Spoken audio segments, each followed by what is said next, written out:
every glory and adoration, every exaltation. We come before thee this evening to present your truth to the whole world, that mankind may testify in time to come that it wasn't man that did it, that they had no strength of their own, they had no army, they had no weapons. All they had was the gospel of truth and of redemption. And behold, because their hearts and their minds were clean, because the Almighty found them unblemished, that was why they were blessed, and everything they asked for came to pass.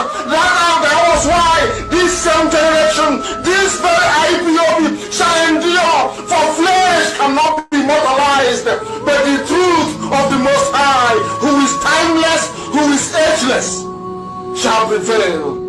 And upon that very promise do we pray this evening, because your words are yea and amen. People wonder, how come you loved David so much? Man couldn't understand that David knew how to ask thee for anything that he wants.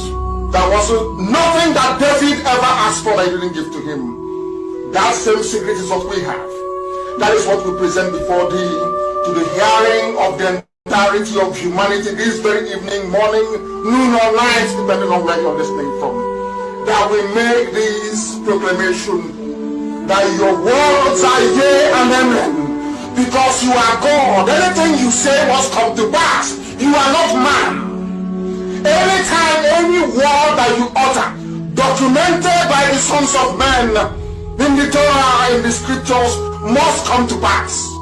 Because your spirit, you are not man, you are not mortal. Every word you utter must come to pass. And on that very premise do we anchor this very agitation. Because we go back to your scriptures, to your unadulterated, untampered with scriptures. In the book of Jeremiah we pray, chapter 16, verse 14. That is our prayer this very evening from where I am. You said, for you are Lord, you are God, you are the beginning and the end. There is nothing you created which can be equated nor used as an adjective to describe thee. You are bigger than all that man can ever imagine that you are. Only you is the beginning of time itself. That is why the ancients call you the Ancient of Days, the Ancients of the Ancients, for that is who you are, the I am that I am, and these are your words because you are God. You said that a time is coming, according to the prophet Jeremiah. You said that a time is coming, and that time is now, this 2020. You said the time is coming when people will no longer swear by me as the living God who brought the house of Israel out of bondage in Egypt. These are your words because you're God. You said a time shall come when people will no longer swear that this God of Moses, that led the God of Moshe, that led the Israelites out of the bondage and suffering in Egypt. Instead, these are your words, O Heavenly Father, with every reverence, humility, and submission.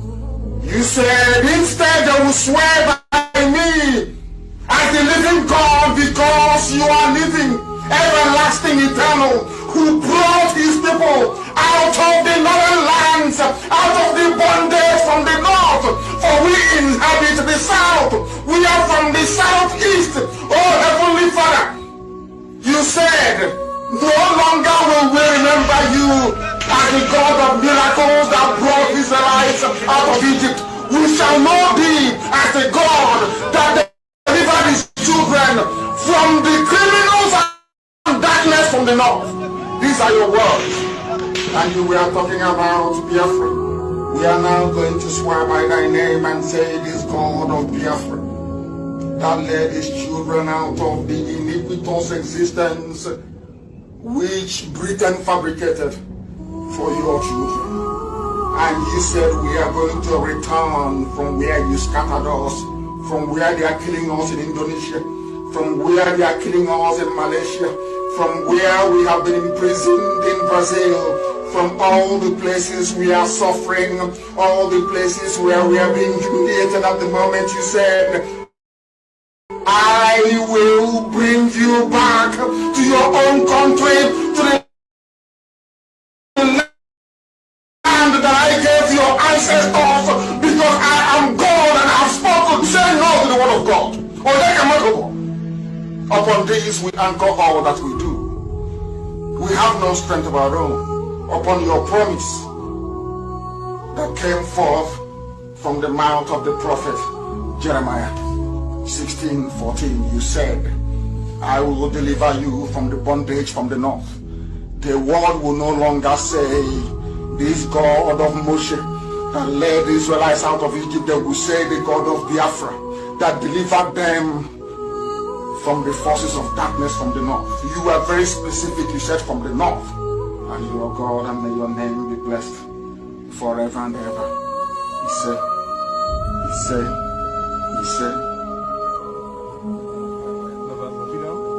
Abiobi, Abiobi,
Hello, my wonderful people of Biafra, friends of Biafra, and lovers of freedom. Good morning, good afternoon, good evening, and good night to some of us, depending your time zone. This is Mazi Ndume. As I welcome you to this morning broadcast, please welcome others. It's very important.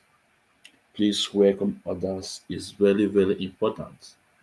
Please, as soon as you come in, please don't forget to turn up your notification button. Don't forget to share the program. Don't forget to like the program. It's very, very, very important. It's very, very important. Good morning from here, my comrades, from all the way from America. The state coordinator, Mazi Cosmos Dulu. Mazi Ekenengo, sir. Good morning from here, sir. So, please, as you come in, share this program. It's very important. It's very important to share the program. We are live at our various platforms. We are live at Ikechukwu Ezumezu. Please, if you are watching out from there, share the program and like it. It's very important. If you are watching out from Ikechukwu Ezumezu, please share the program and like it. It's very, very important. If you are watching from our wonderful YouTube, please share the program and subscribe. If you are not following on YouTube, please subscribe. Subscribe on our YouTube. Ikechukwu Ezumezu is very, very important. Yesterday was the first time I go on air. I go live on TikTok. As you all know, we are more than, I have 1,000 people in TikTok, so I can go live. But yesterday was the first time. I think about 30 something minutes on air. I'm still trying to study the TikTok because it's not the same way Facebook is operating that TikTok is operating. So I'm still trying to study it. So, but my wonderful people of Biafra, There's a lot of news this morning. And before we proceed, we must talk about our leader Mazi Nnamdi Kanu, the freedom of Mazi Nnamdi Kanu. We will talk about this cabal, Chinas and Wanketa, and that remind Madam Nnamdi, head of finance. This is very, very important. Please, I want you to look into it. We have a tweet from Chinas and Wanketa from his ex handle. They are tampering IPOB code of conduct. And he said that the coordinators, that if you are IPOB member, I'm quoting him, that you should contact your coordinators to update you IPOB code of conduct. And to the because it's like they have attached something to our IPOB code of conduct. So Madam Nnamdi, IPO head of finance worldwide, you are the oldest member of the OS. It's your right to look into it and to tell Biafrans, if it's necessary, that you will come on air to tell us, please. But I will bring the issue when time comes. So, but before we move, Mazi Nnamdi Kanu, our leader, have a lot of enemies. Our leader Mazi Nnamdi Kanu have a lot of enemies. The enemy within and the enemy external. But you will see how our leader Mazi Nnamdi Kanu at the end will defeat all these enemies.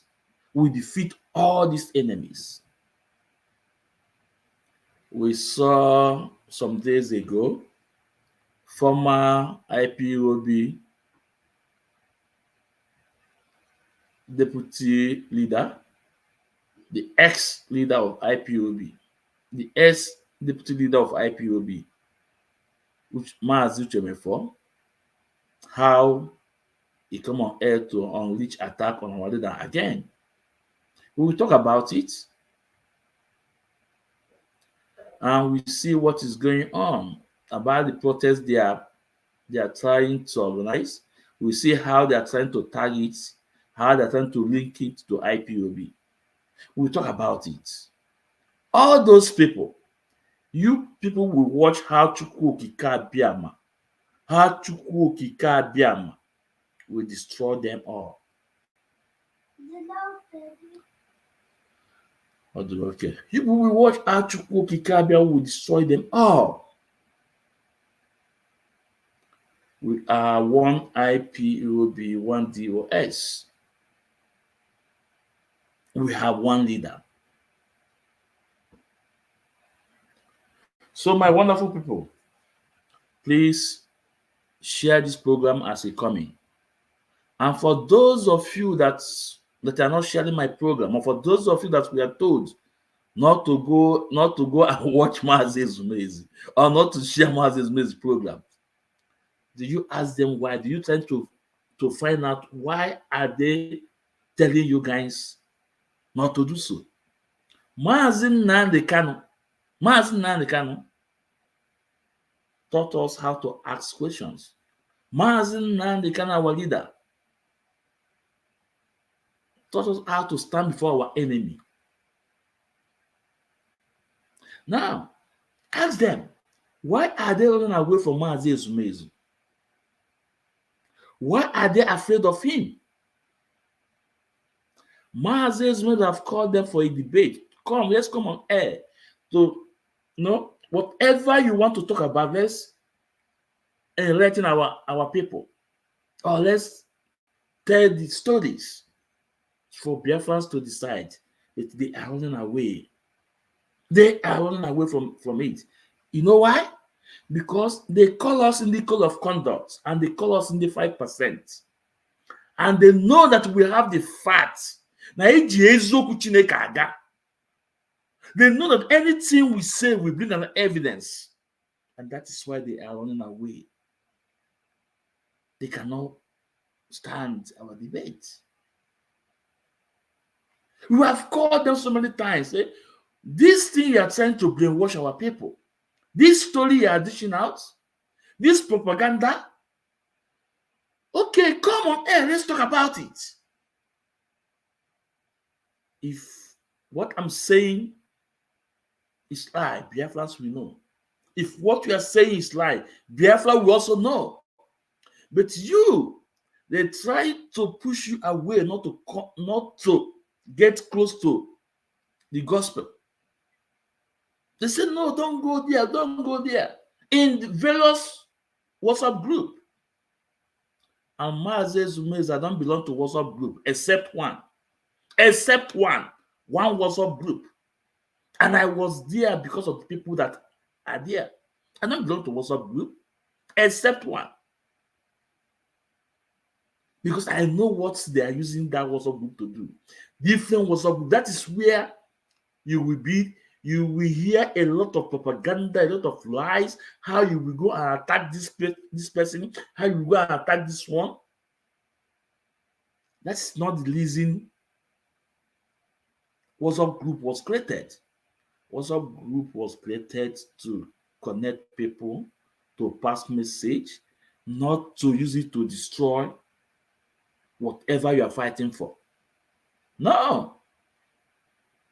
So my people, but you all know, as the light TV, Prince Darlington, he said that anytime I'm on air doing program, it's only 3 people are watching me. And I said to him, yes. But that 3 people, he is getting my message. Not did you be that? Mazi, Prince Darlington, as the light TV, he said, anytime I'm doing program, it's only 3 people are watching me. I said, no problem. From me, a guy. But you are getting my message. How?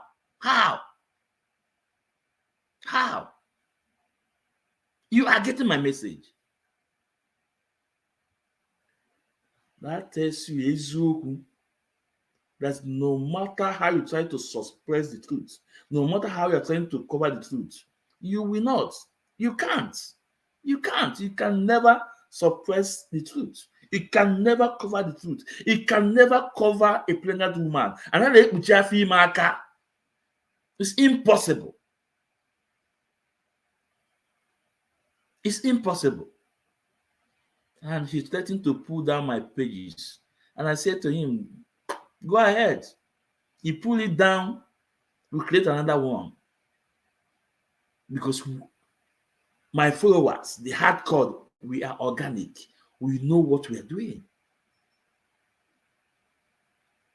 So, my people, let's talk about our leader, Mazi Nnamdi. No?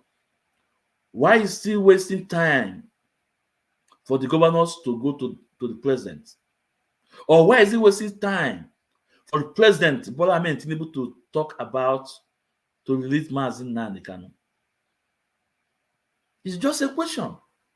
And if you want to contribute, you can send me your question here, or when time comes, when I put up the link, you can come in.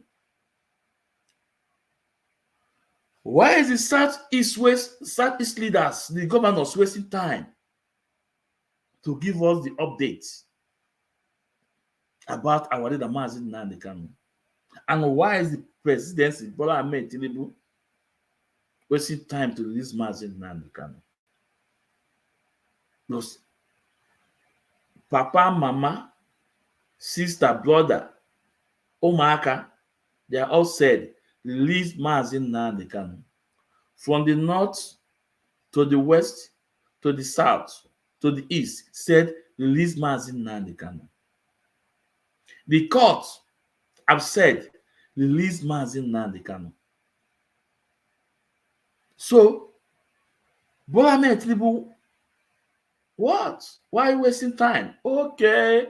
Yes, I remember. No, I remember.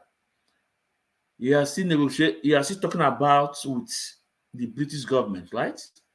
Or you are still in round table with American government, right? Oh, again, you are still in round table with the cabals that rule Nigeria. They're listening. Mazi Nnamdi Kanu is the solution. Mazi Nnamdi Kanu is the solution and not the problem. Mazi Nnamdi Kanu is the solution and not the problem.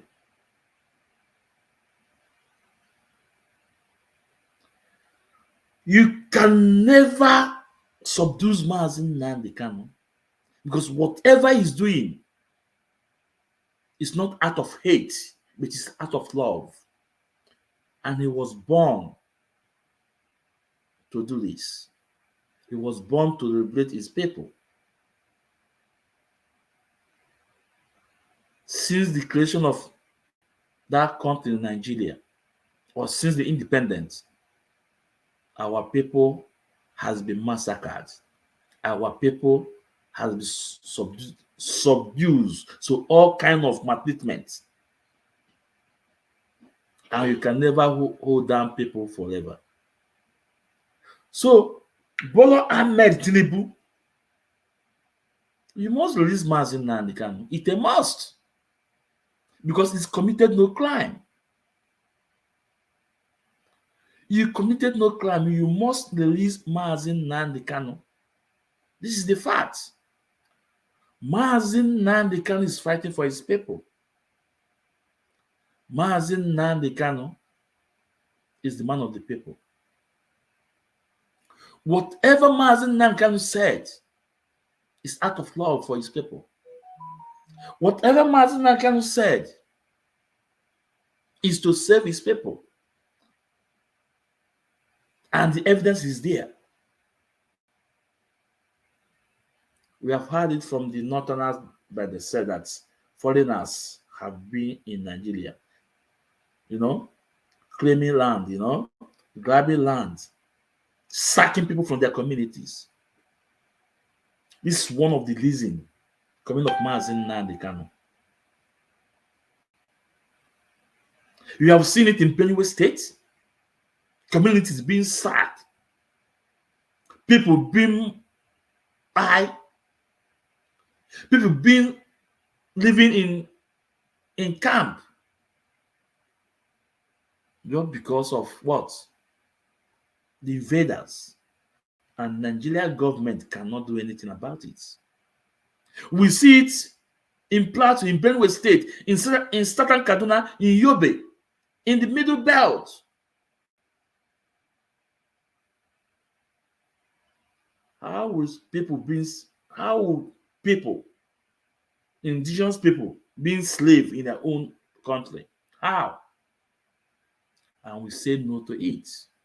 Mazi Nnamdi Kanu say no to it. That you must release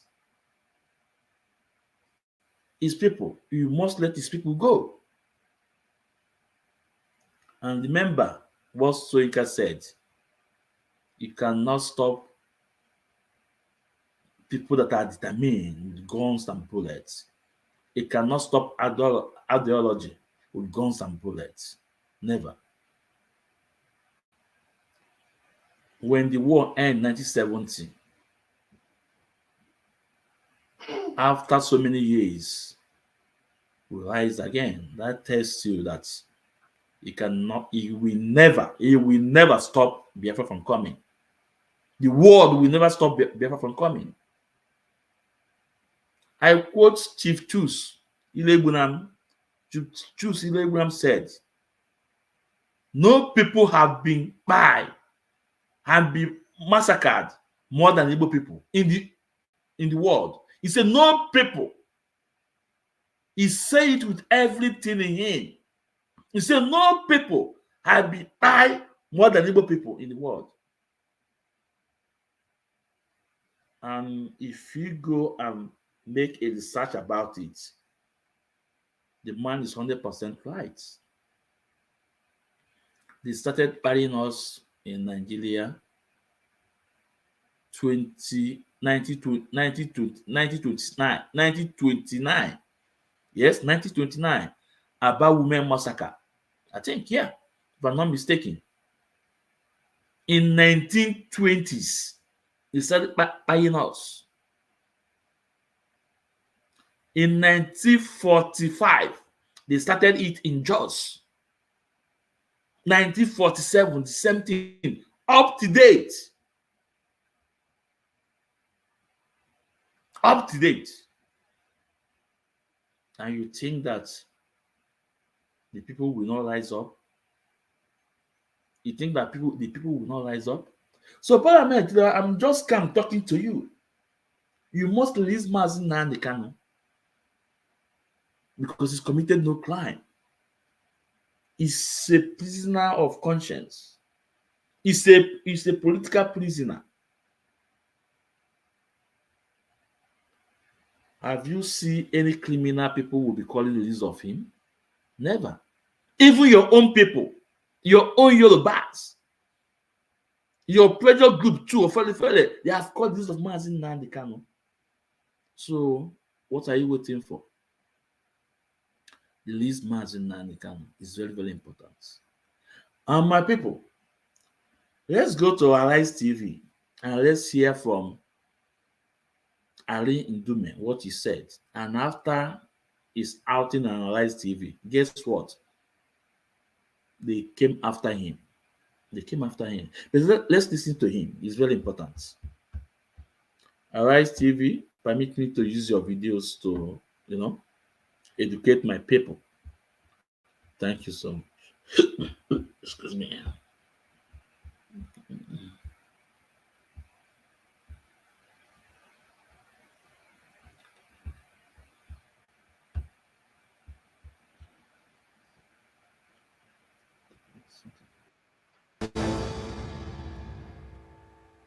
First tonight to those allegations of palace intrigue that are swirling around the presidency of Bola Ahmed Tinubu, allegations that are coming from none other than the chief whip of the Senate, Ali Ndume, who's a member of the president's ruling APC party.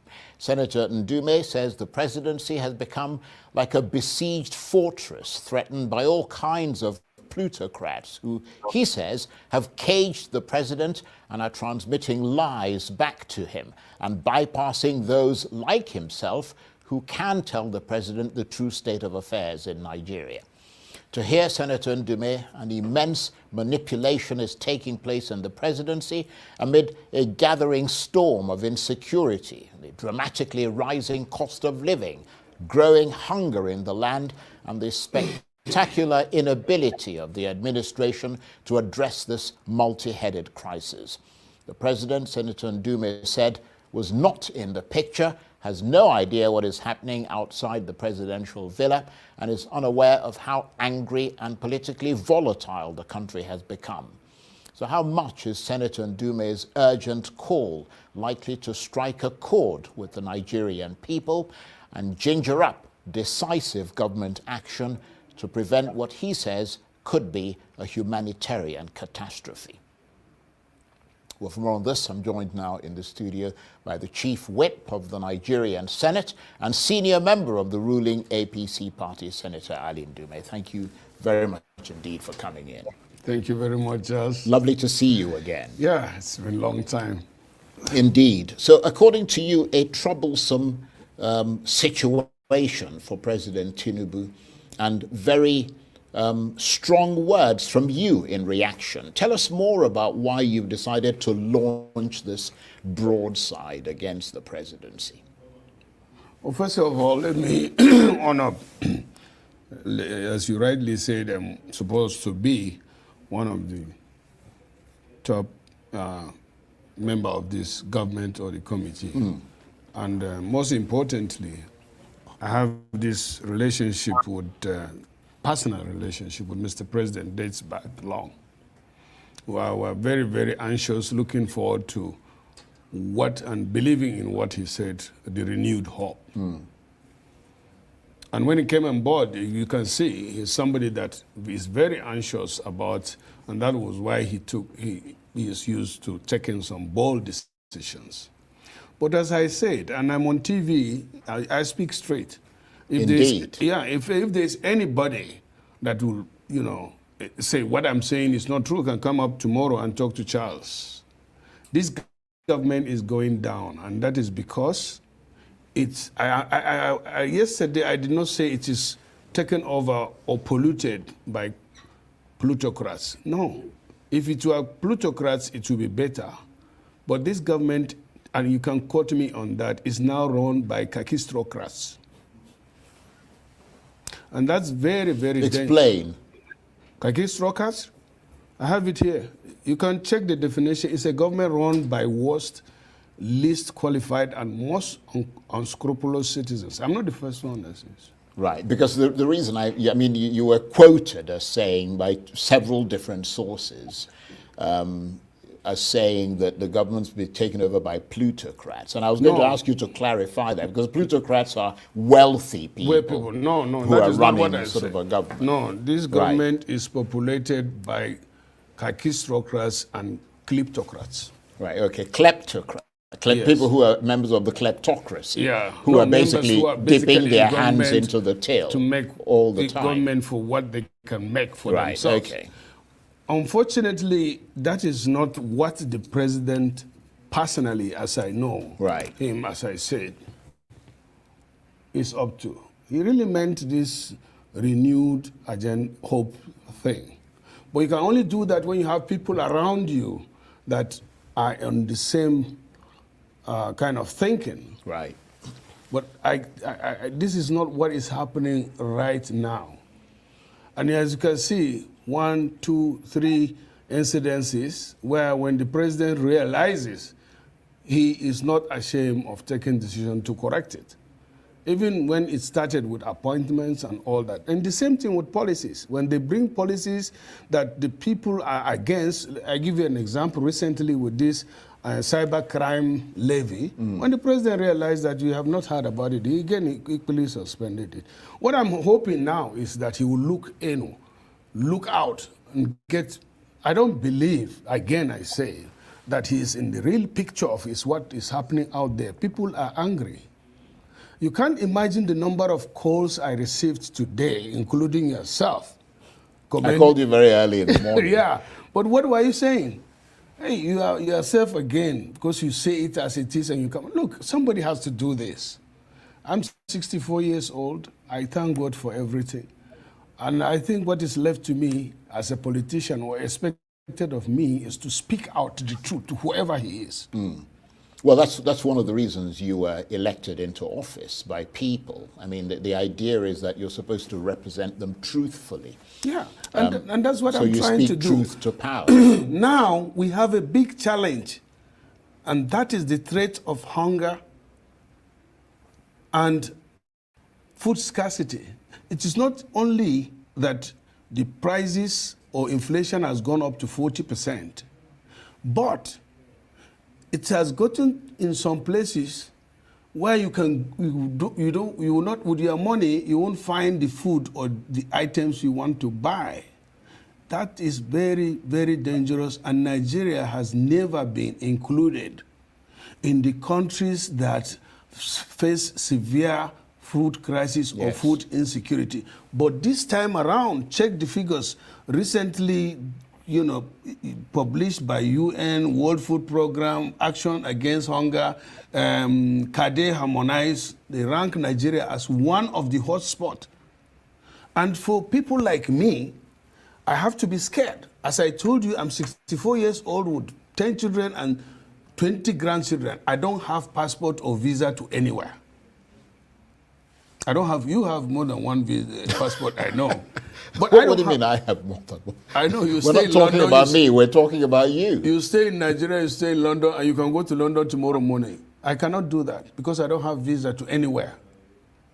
Yeah, but I'm sure you wouldn't have too much of a challenge getting a visa. No, you have you have to apply. No. But let's focus. So this is a very serious and scary situation, and most importantly, why I'm so scared is if those in power do not allow the president to know the magnitude or get informed about it so that they do something, then you get worried. It's like now, Charles, we are here and the cloud is gathering.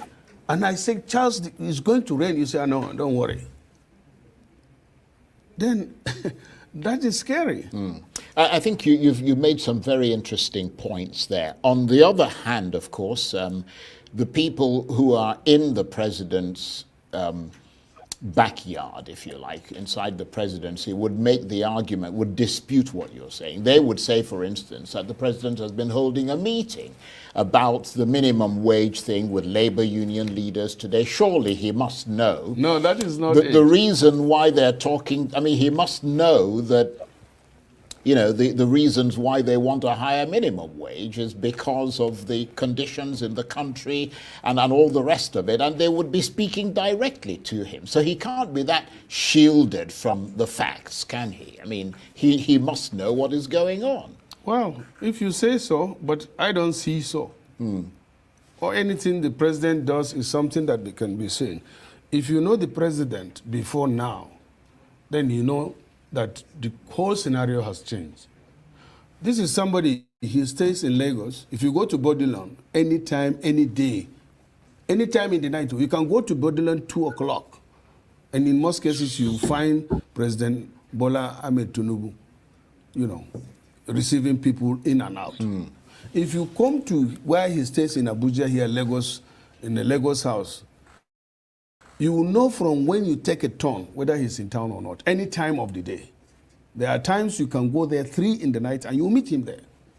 But now, if you go to Villa, the front of Villa is like a graveyard because they don't allow anybody to go and see Mr. President. Well, let me take you up on that, because you suggested that the government or the presidency, indeed the presidency specifically, has adopted a closed-door policy, and that even ministers and members of the National Assembly, presumably like yourself, are struggling to engage with the president. I mean, that sounds pretty serious, doesn't it? Yeah, it seems, but that is the truth.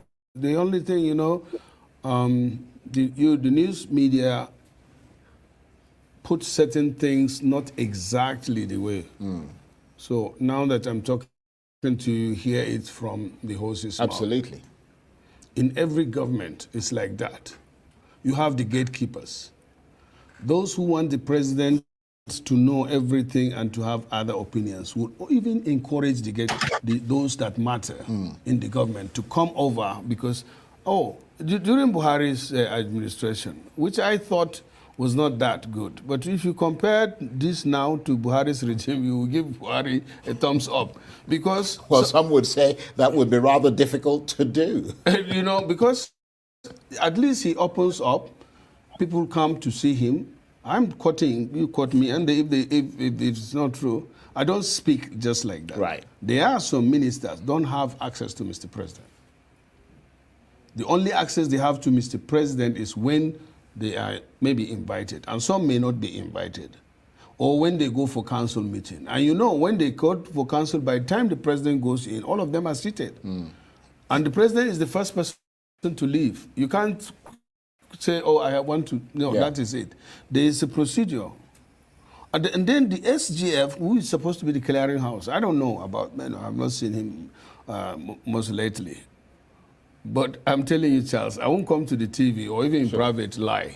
So have you had a challenge in seeing the president yourself personally? Well, let me tell you one thing. The president severally, if we meet in the public, he will say, Chief Ndume, why are you not coming? Why am I not? And I said, no, Mr. President, when you look for me, I'll be there. Did you say to him, well, he's not allowing me to come in? I said to one of his staff that people that are keeping us out of this place. And so I will not struggle to come and see Mr. President. But I have an obligation to speak for the people, or speak for my people, or speak as a senator. You can imagine I am the chief whip. If a chief whip cannot have access to Mr. President, the new senators, of course. Yeah, that's a problem. Yeah, let me tell you. And let me tell you in difference to it. Obasanjo started, during his government, in 24 hours, if any senator wants to see him, nobody will ask him, what do you want to see the president for? He makes sure that within 24 hours, any senator has access to him. Ministers go in and out. Obasanjo, as old as he was older than our president, he will be saying, that is politics. You talk to the people, hear from the people. But now, to me, it seems, besides shielding Mr. President, they always give him assurance that everything is out there is all right out there. And that is not the case. But You know it. is it really his aides? Because, I mean, if we look back, for example, at the whole process that brought President Tinubu to office, I mean, even Arise News had an issue at one point trying to convince him to come to the, you know, to come to a debate, to a town hall meeting, to all these things. I mean, he seems to have a proclivity away from that kind of thing. I mean, can you blame it entirely on his aides? Well, knowing, I mean, he doesn't seem to want to engage with the public in that way. Knowing him personally, I don't think. I want to say, you know, I said it before, and the Arise TV always, and the leadership, or you see, there are some TV stations that have mindsets about the government. You know, I'm coming here because of you. You know, and knowing that you are an objective, you know, renowned television journalist. Otherwise, if you put it all together, I would say that Arise TV is anti-APC, you know. You can't say it's pro-PDP, but that is, you know. And so when you don't have people, when people don't want to be arguing, it's not about Arise TV. TVC is virtually owned by Mr. President. But Yeah. do you see him on TVC? No. So it's not like he is against. Yeah, but I know you were just making a suggestion, but clearly Arise is not anti-APC or anti any party. Okay, I will agree with that because of you. No, but it's true though. I Okay, mean, we just don't take sides with anybody. Okay, we let me try to be as objective as possible. I agree with that. Yeah. But let me also say that there are some people that are introverts. There are some people that are extroverts. Right. There are people that can talk anytime. I was a teacher, now politician, and I am your friend. You called me this morning, and I had to come. I didn't plan for it. I don't have anything. And I appreciate that. Yeah, so don't blame the president for that. But now that you've mentioned the APC, I mean, you are, of course, a member of that APC, which is the ruling party in Nigeria. Some would say that, I mean, when you came in, you said, one of the first things you said is that this government is going down. Yeah. That's the term that you use. Some would say that you've taken a double-barreled gun, aimed it at your party's foot, and blown its feet off. No, that I mean, yourself, and that your very criticism is leveled at your own party, and you're helping the opposition deliver a sucker punch. There's no opposition. I like that. Okay. I thought you had, don't you have opposition in the National Assembly? No, I don't think so, you know. I like that. So the APC has free reign to do whatever it wants. Not only that, this is a fact of it. The major opposition is supposed to be PDP, isn't it? Or to some extent, the Labour Party. The Labour Party. Yeah. The Labour Party, I think, got it wrong up initio. It has one of the biggest chance, especially with the youths, obedient, Obiana. But I think somewhere around the way they got it wrong. Well, both parties are obviously having internal problems. No, in APC we don't. No, I said both parties, the PDP and so you can see. So it means... well, obviously the APC is as well. You're saying that you can't get access to your president and you're a senior member of the party. I mean, but that's not crisis in the party. Yeah, but yours is even worse because the crisis is with the country. I mean, you yourself are telling us that Nigeria is in crisis. Yeah. And that your party, which is in power, is unable to deal with that crisis, or at least the presidency is not able to deal with it because, I mean, that's an even bigger issue. I mean, the internal problems within political parties is a slightly minor side thing. I mean, if your party, which Nigerians have voted in and given the reins of office, if you're not able to handle the big issues which you yourself have enumerated, and your point was that the government is going down, that's your part. That's an even bigger crisis, isn't it? Well, I don't think that is a bigger problem than what they have on the other side. I think you are mixing things up a bit. You are talking about governance and you are talking about party administration. Yeah. Let me learn. Yeah, okay. See, once, and I can see, and I may see more of the reaction of Mr. President, especially when they they hear us out on this program. Maybe they in the villa are there watching this program, and they may be able to pick. It's possible. Yeah, because that's the only way or the left of communication. Now, all I was saying, but all this started with the motion that I and Karimi brought. Alarm, giving us alarm, telling the government that, are you aware that the United Nations has statistical figures that 82 million Nigerians will face acute hunger? Are you aware that Kade Harmonize is saying that Nigeria is now included in the host spot where crisis will happen? Are you aware that the UNESCO is now counting and treating malnutrition and that's in a good Katsina call. State? So It's that's a good call. Yeah. Once the government stands up, wakes up to it, this is normal. And once the people can have access to food, once the government will now make it available as they are negotiating to increase the purchasing power of our workers, all these things will be forgotten. But if nothing is being done, then there can be crisis. And your sense is that nothing is being done at tangibly. The moment. Right. And the other thing is, as I said, I will still say what the president is caged in there. Let me use that word again. And there are no people speaking out or doing anything for the Nigerians to see visibly and make, appreciate the effort of the government. For example, now we are faced with climate change palaver. The rainy season in most, especially in the north and other elsewhere, is hazy.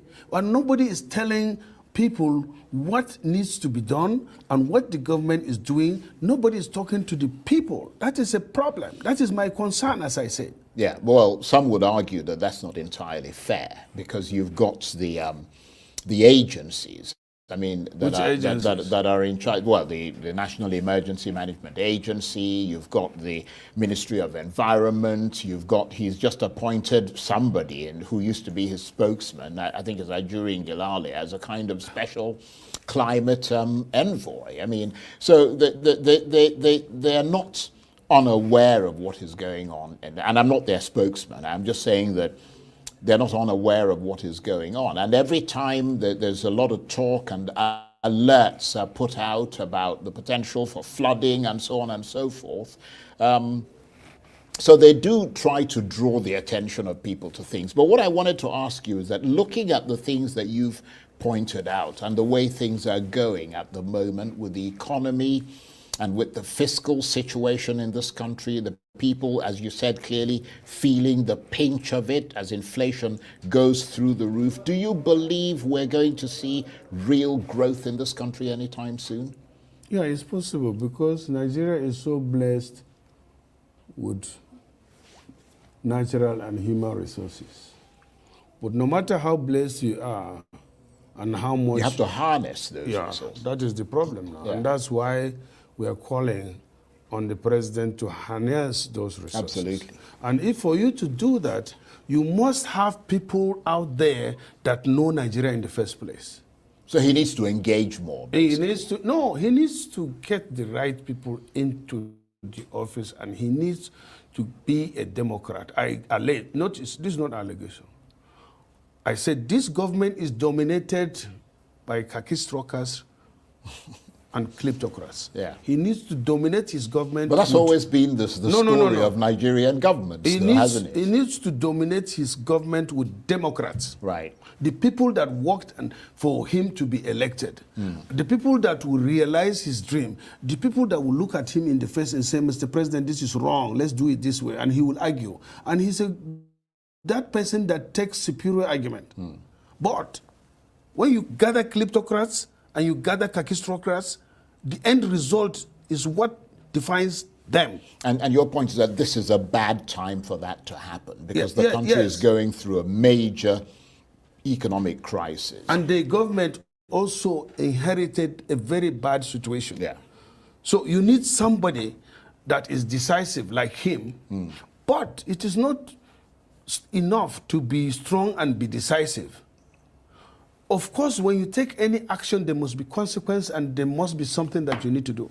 So, like now, this removal of oil subsidy. Let me tell you that he abruptly announced this removal of oil subsidy. And I supported him because I was thinking that there is going to be a program that will take us out of the hands of these few people that are, draining the economy in the name of subsidy. And the savings from that will now be utilized for the people. And I'm saying that instead of fuel subsidy that you remove, then you engage in other subsidies that are important, like food stamp, like making food available. And that is not by doing palliatives. Palliatives are temporary measures. So if you have experts around that knows these things, then you will not be, overreacting. Instead, you will be managing the situation and carrying Nigerians along. Nigerians know the situation. It is not peculiar to Nigeria only. It is worldwide. The issue of hunger is worldwide. So if Nigerians are made to know that this is a problem that we have to face collectively, Nigerians are good. Well, I don't know, maybe you can actually enlighten us, because, you're a member of the Senate, you're a senior member of the government, and you're privy to things that a lot of ordinary people are not. It's been reported, for example, that, because you mentioned the oil subsidy, that fuel suppliers are being owed more than $6 billion, which has gone up considerably from the $3 billion they were owed in April. That is according to Reuters news agency, which says that the NNPC is struggling to cover the gap between local pump prices and international fuel costs. And that means that there is a subsidy that is being paid to cover that shortfall. As you know, as you said, after President Tinubu announced an end to fuel subsidies last year, pump prices tripled. The NNPC was forced to put a cap limit on fuel prices because of the rising cost of living.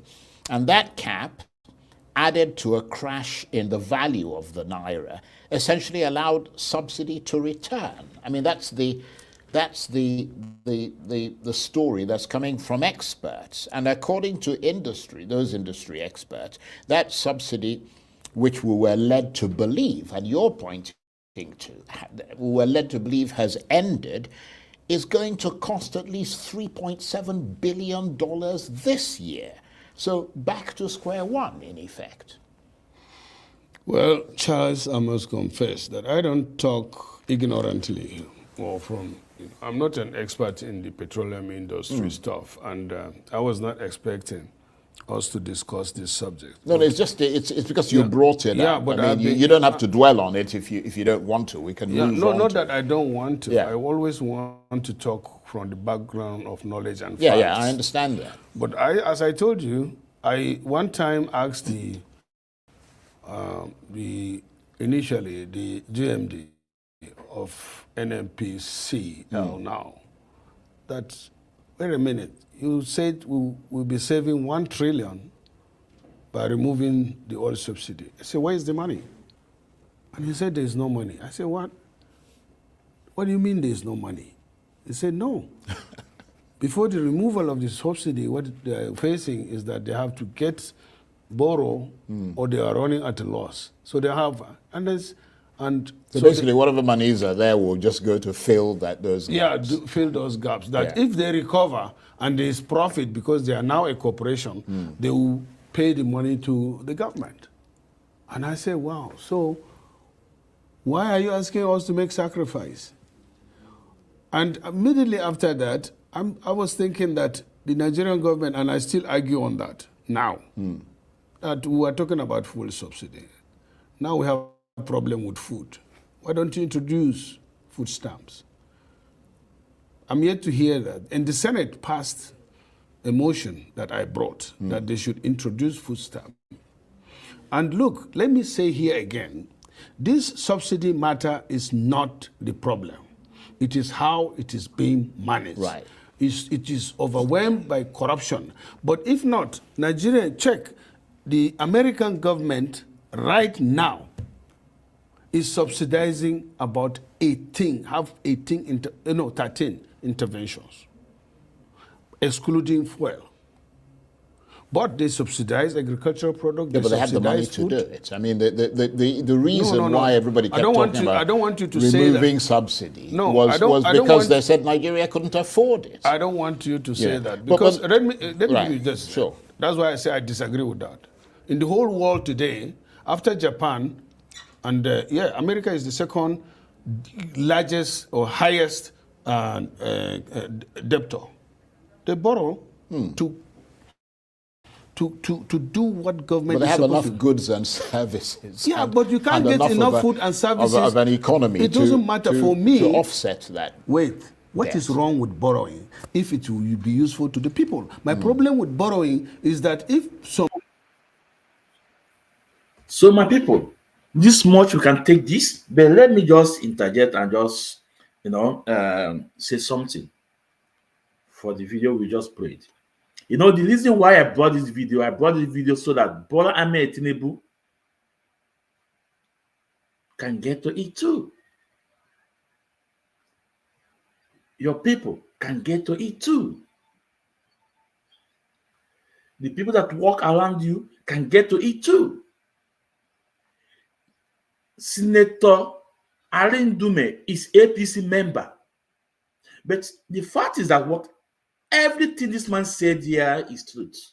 But guess what? After this outing, he got punished. He started having problem with APC in Senate just because he spoke the truth. But remember, I want to remind us something about Nigeria. I hope you are listening, Tinubu. Before you sitting on that power now, there was a man on that power called Obasanjo. And Obasanjo said, even the Bible God, Jesus,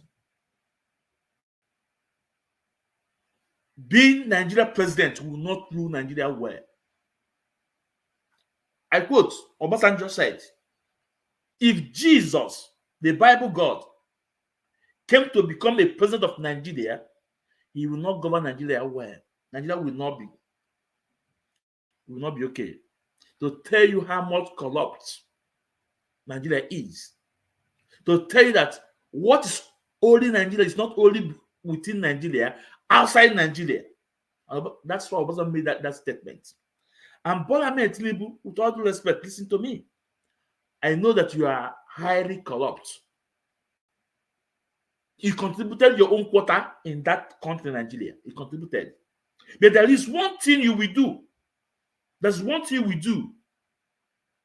All your corrupt days, all your corrupt ways, whatever you did, there's one thing you will do. People will turn around to glorify you. People will forgive you for what the mess you have contributed and everything. Look at it. You remove subsidies. What you see happening today is still getting worse and worse and worse. As Senator Ndume say, he supported you. But at the end of the day, corruption everywhere. I said, there's one thing you will do. There's one thing you will do. Do you know that? And if it takes your life, it doesn't matter. After all, how old are you? You have seen it all in this world. But your name will be written. That thing you will do is for you to reject the Westerners' way. Reject them and tell them it's time for Nigeria to have their country back.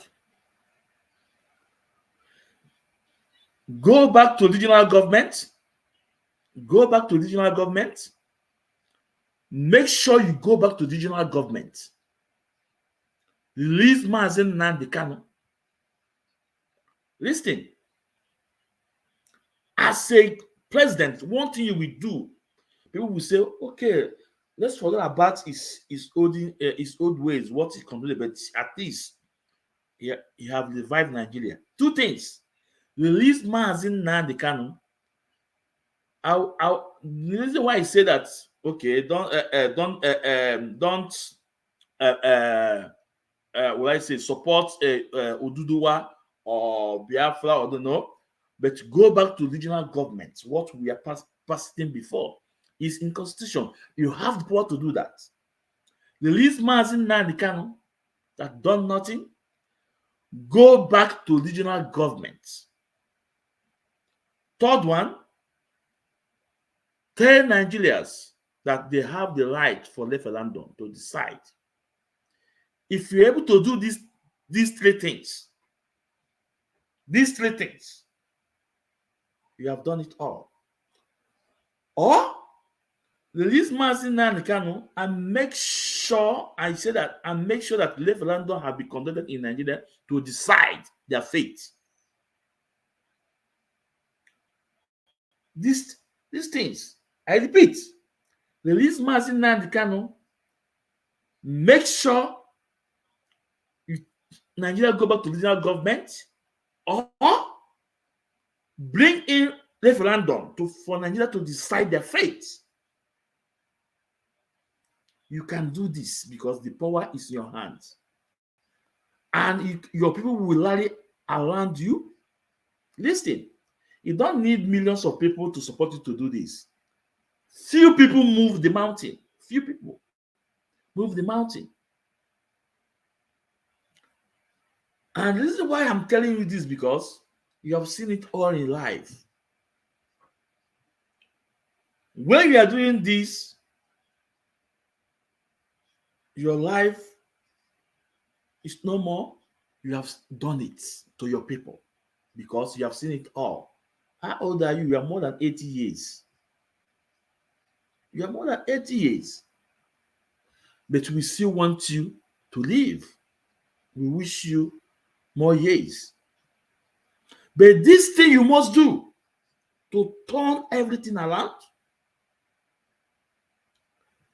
Release Mazi Nnamdi Kanu that you know that is innocent. Whatever he's doing for his people to live as a woman. Whatever he's doing to protect his people. Look at what is going on in Middle Belt. Foreigners taking land, grabbing land, chasing the indigenous away. He's there. He's there. And you know he cannot change Nigeria, because if you want to fight the corruption, they will fight you, you know. The corruption in Nigeria is across the world. No, even in American government, they're part of it. UK government, they're part of it. China government, they're part of it. They benefit from it. Can you imagine? $69 billion is in America bank, in Texas. That money was taken from Nigeria, from oil, from crude oil. So, what you will do to turn back your old day, your past days, your corrupt past days to good? These are the things you will do. Release Mazi Nnamdi Kanu first. Work for regional government and make sure referendum. Tell Nigerians they have the right to decide their fate. I think on this note, I will stop.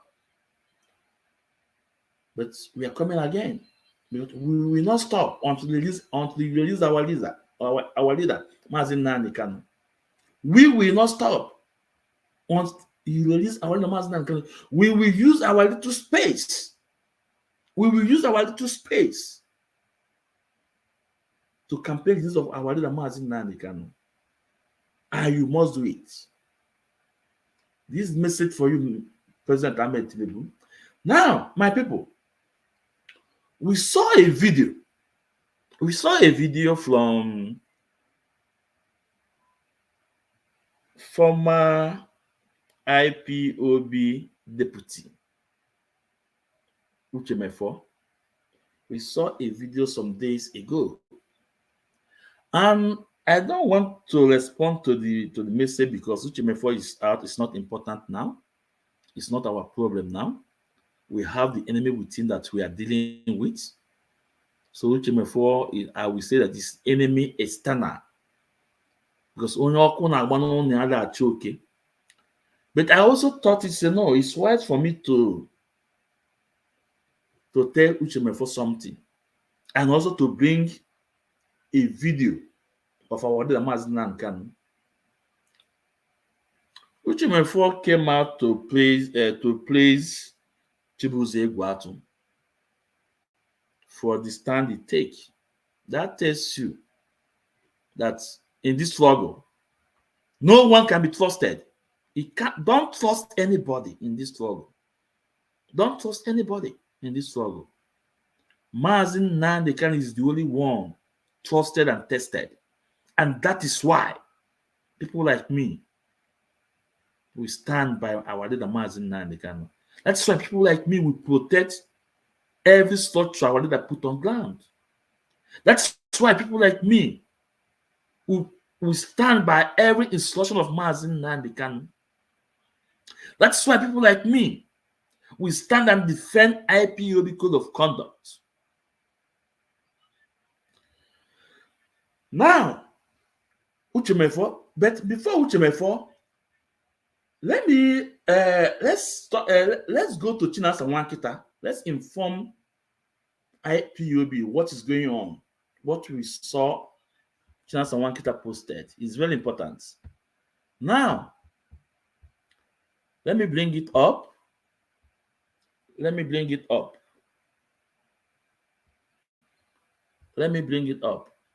And I'm happy that the IPOB high rankings here is watching me. The Italian National Coordinator, I'm happy you are here. Mazogolo, I'm happy you are here. I'm happy that State Coordinator Cosmos Dul is here. Please, I think you people will take this to IPOB Head of Finance, who is the oldest member of DOS, to look into this.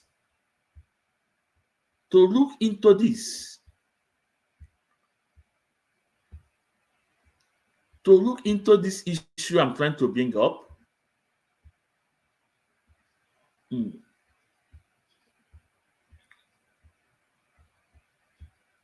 Yeah, to look into this. So now, it's very important because this enemy within, I think they are up to something, but it's very, very important.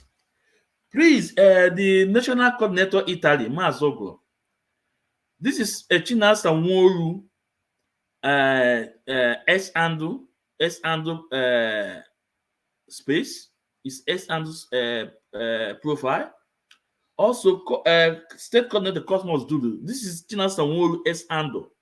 If you go to his S-handle, you will see this post. Chinasa Nworu is telling Biafrans, IPOB, that they should go to their coordinators and get updates on IPOB code of conduct. And remember, if my information I'm giving out is wrong, please correct me. This IPOB code of conduct, it was Chika Paul Edozem that signed it. Only asked him to sign it before it issued out. And this is the IPOB code of conduct.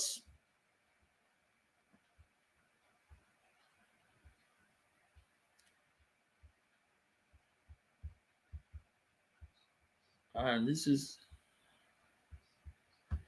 the IPOB code of conduct. No? Now,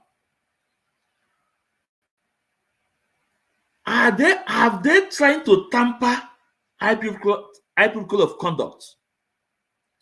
Are they trying to bring something inside IPOB code of conduct that Mazi Nnamdi Kanu did not authorize?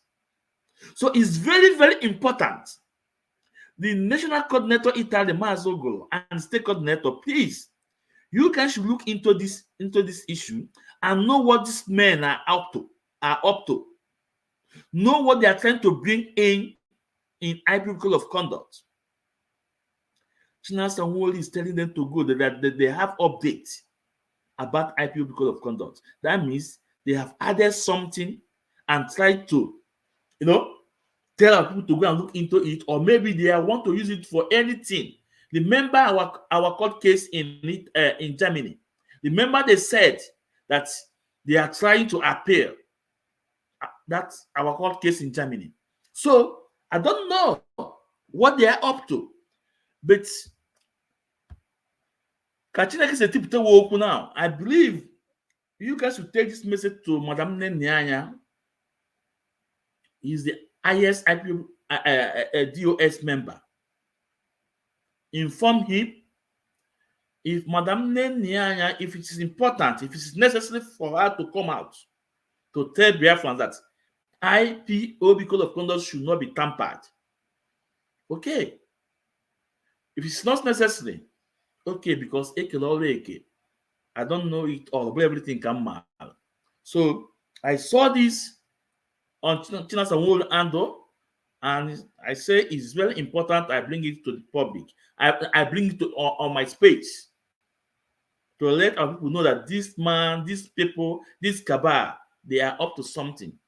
What did they add? And he said that he was talking about the manner and conduct, how people will be added. But I believe that they want to add something because Chika Polydosem is the man that signed it, to authorize it. So you guys are principal officers. Madam Nene is the highest IPOB member, the DOS, the others.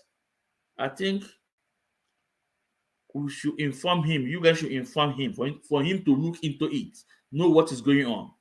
So this is the information I want to talk about. I want to talk about Chinasa Sanwo-Olu for now. So now, let's go to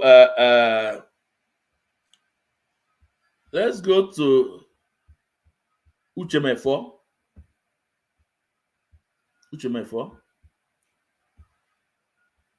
Let's listen to him a bit. Then Kaite Yamba Chalobele.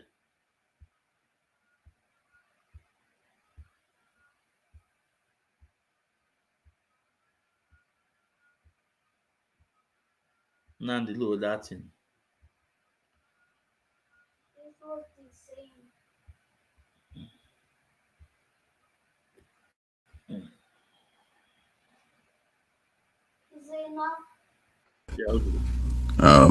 Good morning. Those who are listening, men and women of goodwill and of good conscience. Right, my name is Uchemefo.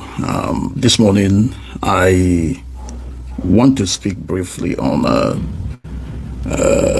a number of salient issues. But first of all, on Mazi Chibuzo Egwatu, popularly known as Ikenga Uruagu.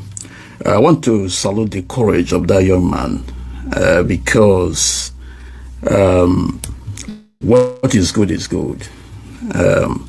I want to salute his courage for standing on the side of truth, for actually saying his mind on issues that matter, and especially regarding the saga that some sycophantic, conscienceless individuals following the supreme liar, Nnamdi Kanu the Ingrate, have been embarking upon, such as blackmail, such as subterfuge, such as deception surrounding certain issues, character assassination, denting the reputation of otherwise innocent people who actually never did anything in the first place. And we warned that these guys are going into abyss and that they're going to destroy themselves by themselves at the appropriate time, and that humanity will come to the realization of the fact that once upon a time there were men who came out genuinely and conscientiously as well and determinedly made a lot of sacrifices financially, intellectually, physically, and otherwise to push forward for self-determination of the Biafran people in the context of restoring the former component nation, or the former Biafra Republic. In the process, a lot of things happened. We set out under the platform of IPOB on a very genuine level and with focused determination to get to a particular destination, which is making sure that the self-determination that we embarked upon was drawn to its logical conclusion. But somewhere along the line, the supreme liar, Nnamdi Kanu, gave himself to the devil and deviated and started playing God and started blackmailing a lot of people, started lying against a lot of people, innocent people for that matter, including myself. In the late 2020, I took a very drastic decision that I was not going to continue with the supreme liar, Nnamdi Kanu. And a few people took the same decision. So many people. These people were blackmailed in so many ways. And then anybody that speaks or spoke about HMF or asks questions, those people were termed or labeled saboteurs and the rest of it. Those who were going to native doctors doing incantation, doing all manner of diabolical things, conducting themselves in a manner that is despicable, and laying curses on innocent people. But we also pray to the Most High God and pray down the forces of heaven and earth on these people, that all the evil that they have willfully and wrongfully wished and directed against innocent people will go back to all of them. And as we can see today, the center can no longer hold. Forget about the shenanigans. IPOB is gone. They will keep talking, just for talking's sake, because they deviated.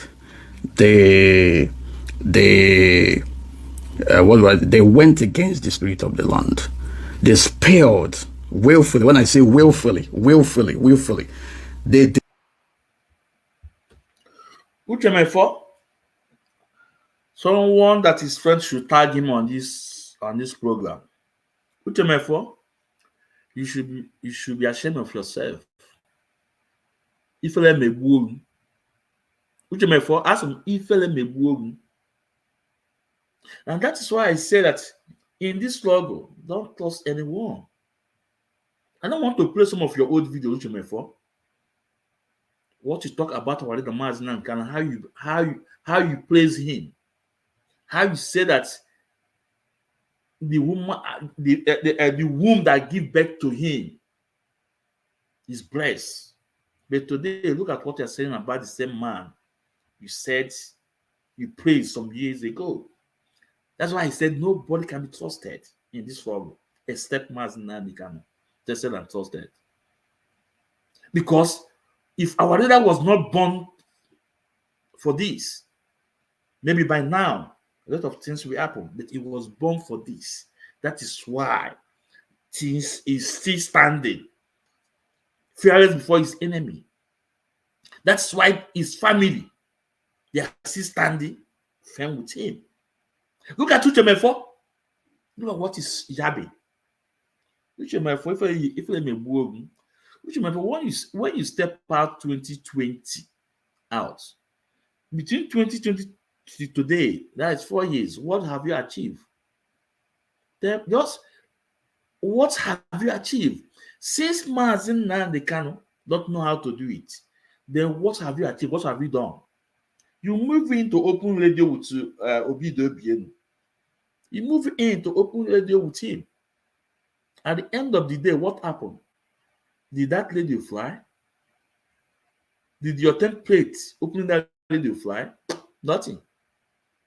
You guys move in again to connive, to come in land table with Asari Dokubo, Owazulike, Omemio. All of them, we bring them together. What happened again? And you say, you call it de facto Biafra government. I don't want to play all those videos because it will take my time. I like when I say something, I bring out videos. And you are given a position, a portfolio on there in the Biafra de facto government. I think they are giving you an information minister. How far? How far? We hear it from Asari Dokubo that anytime you guys hold meetings, fight, talking. That's why he kick you guys out. Say you guys are not ready. Then you still have the mouth to criticize Mazi Nnamdi Kanu. You have the temerity to talking this trash on Mazi Nnamdi Kanu. Someone that is fighting up to today is still fighting. Someone that's still believing in what he said. And he told the Nigerian government, I'm coming back. And today, it doesn't matter the way and manner. It's in Nigeria today. This is the same man you are talking this last shit. Chineke yakporo oku. Chineke yakporo oku temefo. As Chineke yakporo oku. Mmụọ na-edu Mazi Nnamdi Kanu. Yetigbu. Lucy Melaro. Biafra, let's continue listening to him a bit. Deliberately spilled the blood of their own people. There is something different in that in the process of this struggle, accidentally people died. But this one is different because these people went out of their way deliberately to molest, to kill, to destroy, to spill the blood of their own people. And this is something unpardonable unless shut up your mouth. Me check on the snake at Boroko. Check Boroko there. Me check on no.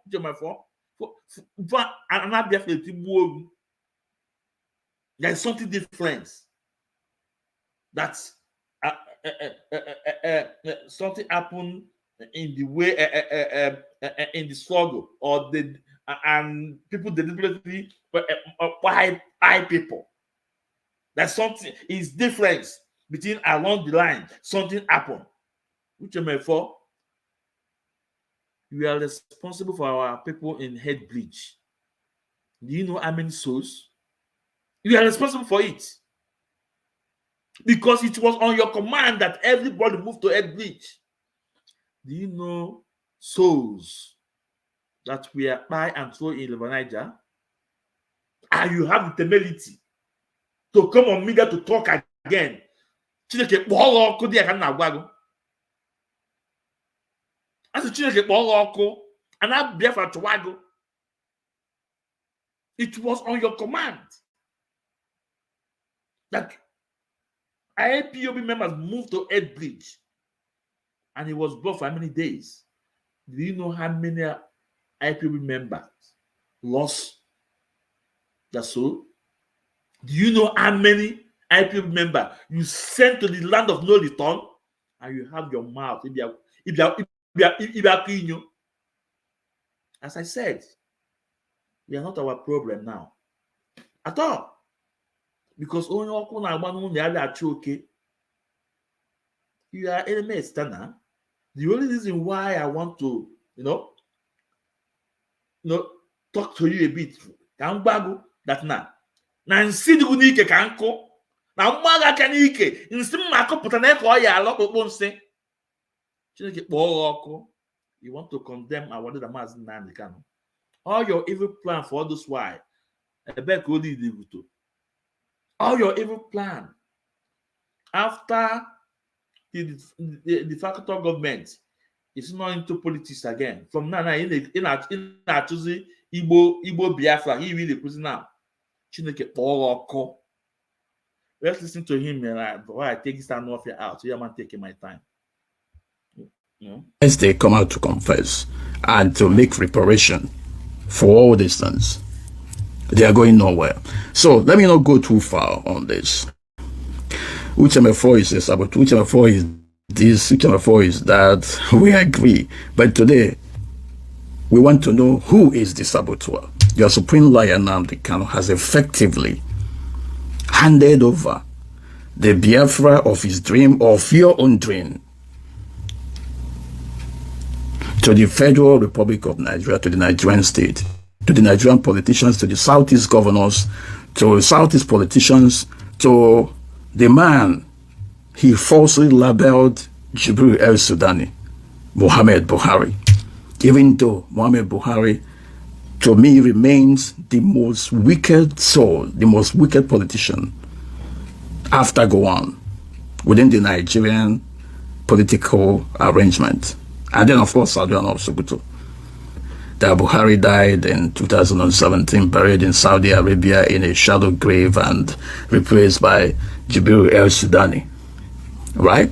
Ridiculous campaign that saw nobody to nowhere, that took nobody to anywhere. You all know the consequences. Nobody's talking about Jibril today. Even those who are at the forefront of calling Jibril are now begging Jibril el-Sudani for Nnamdi Kanu's freedom. For avoidance of doubt, there is nothing wrong in Nnamdi Kanu regaining his freedom. But the problem is that at what cost in relation to the Biafra struggle? Because they are now going about political solution, begging, embarking on backdoor amnesty. All these things were the things the supreme liar they can criticize. He even went as far as ridiculing Chief Ralph Wazulike. So what are we seeing today?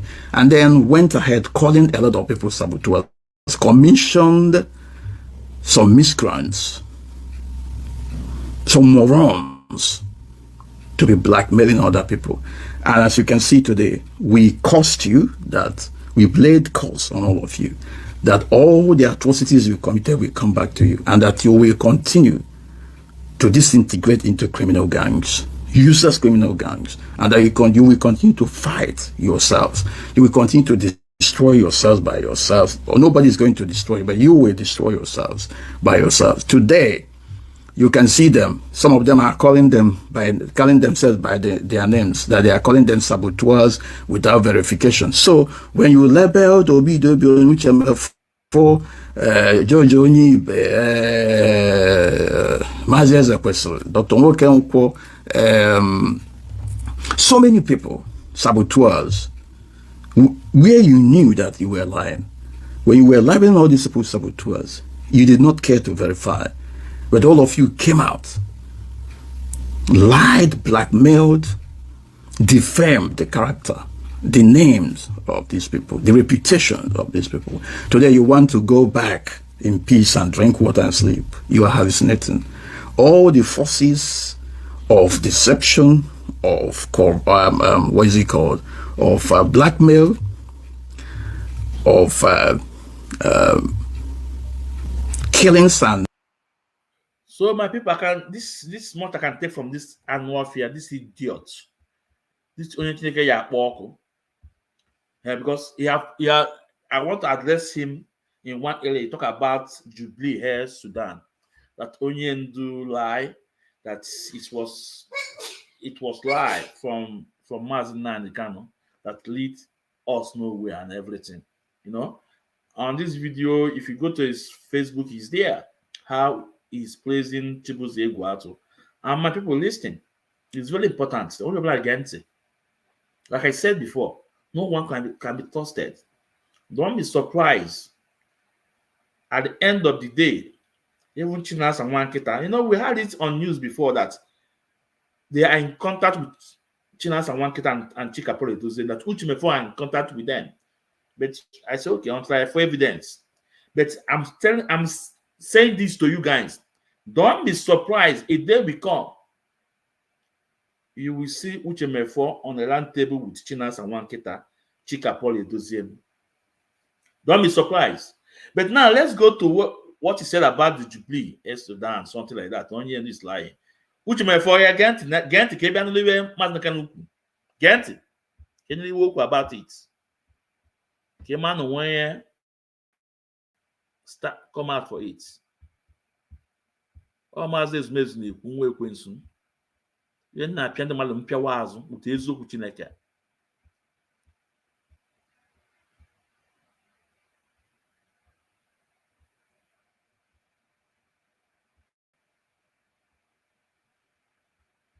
Oya Uchumefo ya, anụ ọfịa. Ewu, oya. Come and listen to Mazi Nnamdi Kanu. As a Christian, I believe my faith teaches me to render unto Caesar the things that are Caesar's. So which means I respect constituted authority.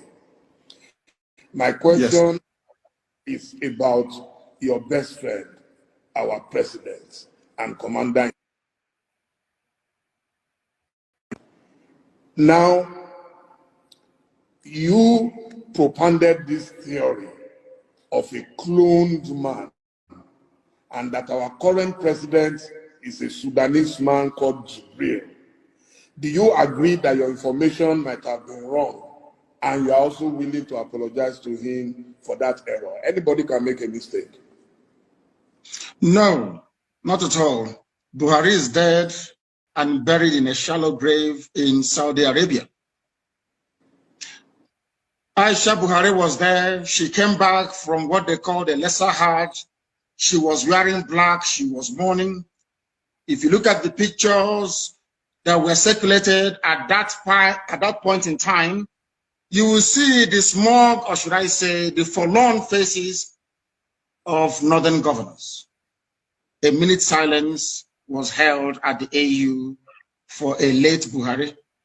Even Her Britannic Majesty Queen Elizabeth II also penned a condolence message to the people of Nigeria before the cabal took over and asked her to rescind it, which she did. Buhari is dead, and I'm prepared to stake Biafra on it. If you, Dele Momodu, can go and prove to me, I'm not asking you to do anything too complex. If you can go and ask this man you call Buhari, whoever it is in Asarok, to come outside, don't do very much, address a panel of Nigerian youths, maybe 20 of them, and speak Buhari's mother tongue, which is Fulfude. I will give up Biafra, I will apologize to him, and I will submit myself to any authority on this earth to do with me as they please. There is no Buhari. Jibril was there. Jibril followed Abba Kyari to Cuba and ran away from there and never came back. The man you have now in Asarok is from Niger Republic. His name is Yusuf Abubakar Muhammad. That's his name. Yusuf Abubakar Muhammad. Even Shekau knows who he is personally and was mentioning his name as well. It is not Buhari. The old Buhari that you and I know, the country cannot be burning and he will restrict himself to only 12 minutes of edited broadcast. Impossible. Impossible. Anybody that knows Buhari, even if he's dying, he must speak because he fought in his own understanding to keep Nigeria one. Anything that impacts or threatens the territorial cohesion and integrity of Nigeria, the old Buhari, in fact, he will be in Lagos. The old Buhari will be in Lagos, I'm telling you. But this little, have you not seen him with his fresh hands of a 35-year-old? He cannot wear this. He cannot wear this. Because if he wears this, his ear will bend because it's rubber, silicone. We know about AI technology. It's deep fake. Please Google it. You're a media man, you must know this. I can replicate this very interview with your face showing us having this conversation, but it is not you. You also saw that some, would I say, some eagle-eyed investigators managed to discover that there was actually a microphone, a loudspeaker on the table. It's everything that they claimed that Buhari was saying was coming from a loudspeaker. From a loudspeaker. Very, very sad indeed. These are the things that the world must understand and come to terms with. That the person you are calling Buhari is not Buhari, and I can stake my life on it. If he comes out tomorrow and takes, or should I say, address any press interview live without Garuba Sheikh will bring this, telling people to court. If he can come out tomorrow, a panel of journalists will, not journalists because some of them are corrupt, youths will address him. There and then you will know that Buhari is no more. There is no Buhari. No country. How can you have a country you claim you're proud of, and that country is run by 10-minute video recorded every 4 months? What sort of country is that? Every 4 months you issue a pre-recorded video to address 200 million people. What an insult. What an insult. In a time of crisis, there is COVID-19, people are agitating, they're very restive. The only thing you can do is 10 minutes video. Laughable and absolutely absurd. And no sensible person should be able to tolerate it. Buhari is dead, and I stake my life on it. Please don't. Uchemefo, one thing I want to point out from the statement from Mazi Kanu, our leader said then that he stick Biafra struggle, that if they prove that that man is Buhari, he will give up. He said, remember, he said he will give up and he will surrender himself to any security office in any part of the world. Now, remember, Nigerian government did not do it. Buhari, they did not do it. And we can remember then, we see a lot of vicious pictures of Buhari. Very, a lot. Sometimes we see the young one. Sometimes we see the old one. Sometimes we see the one that, as old as. Different type of Buhari pictures we are seeing then. And Mazi said, bring him out, let him address the youth, let him speak his mother tongue. Let him speak his mother tongue. Remember then, the excuse the Nigerian government gave us that Buhari is sick, he cannot remember to speak his mother tongue anymore. Remember, it was on news then. And Oriental said, let him do all those things. If it happens that it's Buhari, we give up Biafra struggle. Guess what? Did they take up the debate? The answer is no. And even when they kidnapped him in Kenya and brought him to Nigeria, ask yourself, why didn't Aisha Buhari sue Mazi and take Mazi to court? Why didn't all the charges they charged him, why didn't they add those charges in against Mazi and Kanu? Because they know if they add that charge against our leader, they have to prove a lot of things to court, and that's why they take it out. So, go and sit down. Go and sit down. Before you can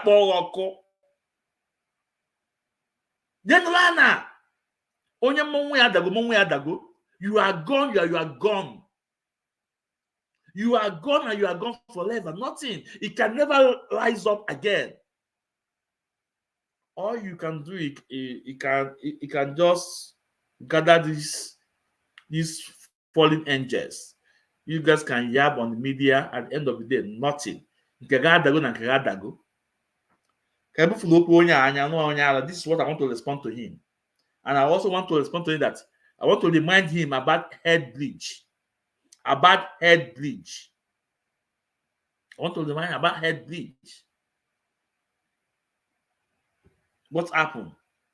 You have to take responsibility. Thousands of people will then take a ball. Now, this is a message I want to give to our brothers Igbos about these protests they want to do. Don't come out to protest. Stay on your own. Don't come out to protest. Stay on your own. We saw Simon when he was issuing sit at home 29. I told you this guy is all is an opportunist. He know that they have put in Nigeria say that on 29 they will the protest and everything. He's trying to use, to see how he can come in, how he can come in, how he can come in. But today is not for him, no. But one thing for that date is right up. One thing she load there because he's listening to me on the Egamonti. He's listening to what they're saying. He said that the sit at home is for only the government workers. Isn't what have been telling this guy, that don't put more suffering on our people. Anything you are doing, our people are feeling the pain. It's not working. Now he's trying to at least also on the government. And I said to him, oh yeah, Naga. But when people like me will take you serious, when you stop oil company in our land, when oil companies started shouting that they have stopped their operation, I was okay, yeah, we are doing it. When the Balak we start saying, oh, they are attacking us, then I was okay. Simon Ekpa, okay, yeah. So without these things, okay, then I'll go down. I know you. So now, Biafrans or Igbos, please stay out of this protest. This protest, they are now calling you that no IPOB is organizing it. Now some imam in the north are saying again, Nyamini is organizing it. Stay out, because at the end of the day, soon. We are just warning you. We're just telling you, reminding you guys how it happened in the past, and history is about to repeat itself again. Now, I want to bring a video about SIPOB member. They call him Bob Whiskey Calabar or whatever in Sima. I want you guys to listen to what he said.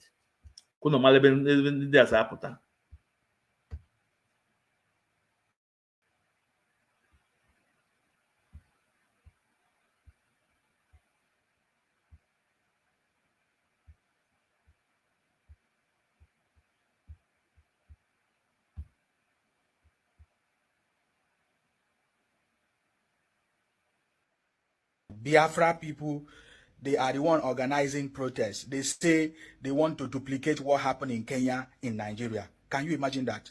IPOP Biafra people, disobedient children, Biafra people from the southeast of Nigeria. These same people from the southeast of Nigeria has always been the problem of Nigeria. They travel to Malaysia, they become the problem of Nigeria. They travel to China, they become the problem of Nigeria. They go to South Africa, they become the problem of Nigeria. They do kidnapping, they do all kinds of rubbish, they spoil the country. The same Biafra.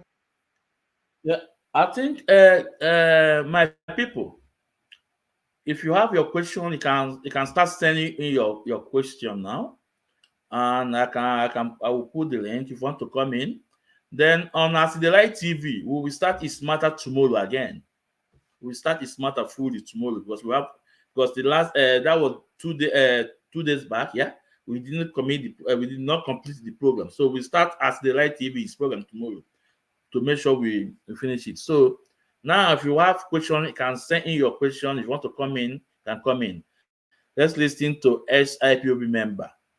He do first song. At some point, he was answering. He do first song. IPOB people from the same southeast. My question today is, why is the southeast of Nigeria, Biafra people, Nnamdi developers, why are they always excited to be part of the problems in Nigeria? Right from 1967 to date, they have always been causing problems. But you know the striking thing, they have never achieved anything yet. That was the same way Ojukwu started causing problems in Nigeria. Do you know why Ojukwu caused problem in Nigeria? Because after during the Aburi meetings, they refused to listen to him, or they refused to give him his personal interest, because he wanted to be a leader. They rejected him. They rejected Ojukwu right from the Aburi. He came out because he was rejected. He started causing problem in the country. The same way Obi was rejected in the presidency, in the election, presidential election. Today, his brothers and Obi, they are causing problem all over the country. Now they are hiding under Labour Party or Labour whatever. They say they want to protest, they want to scatter everywhere.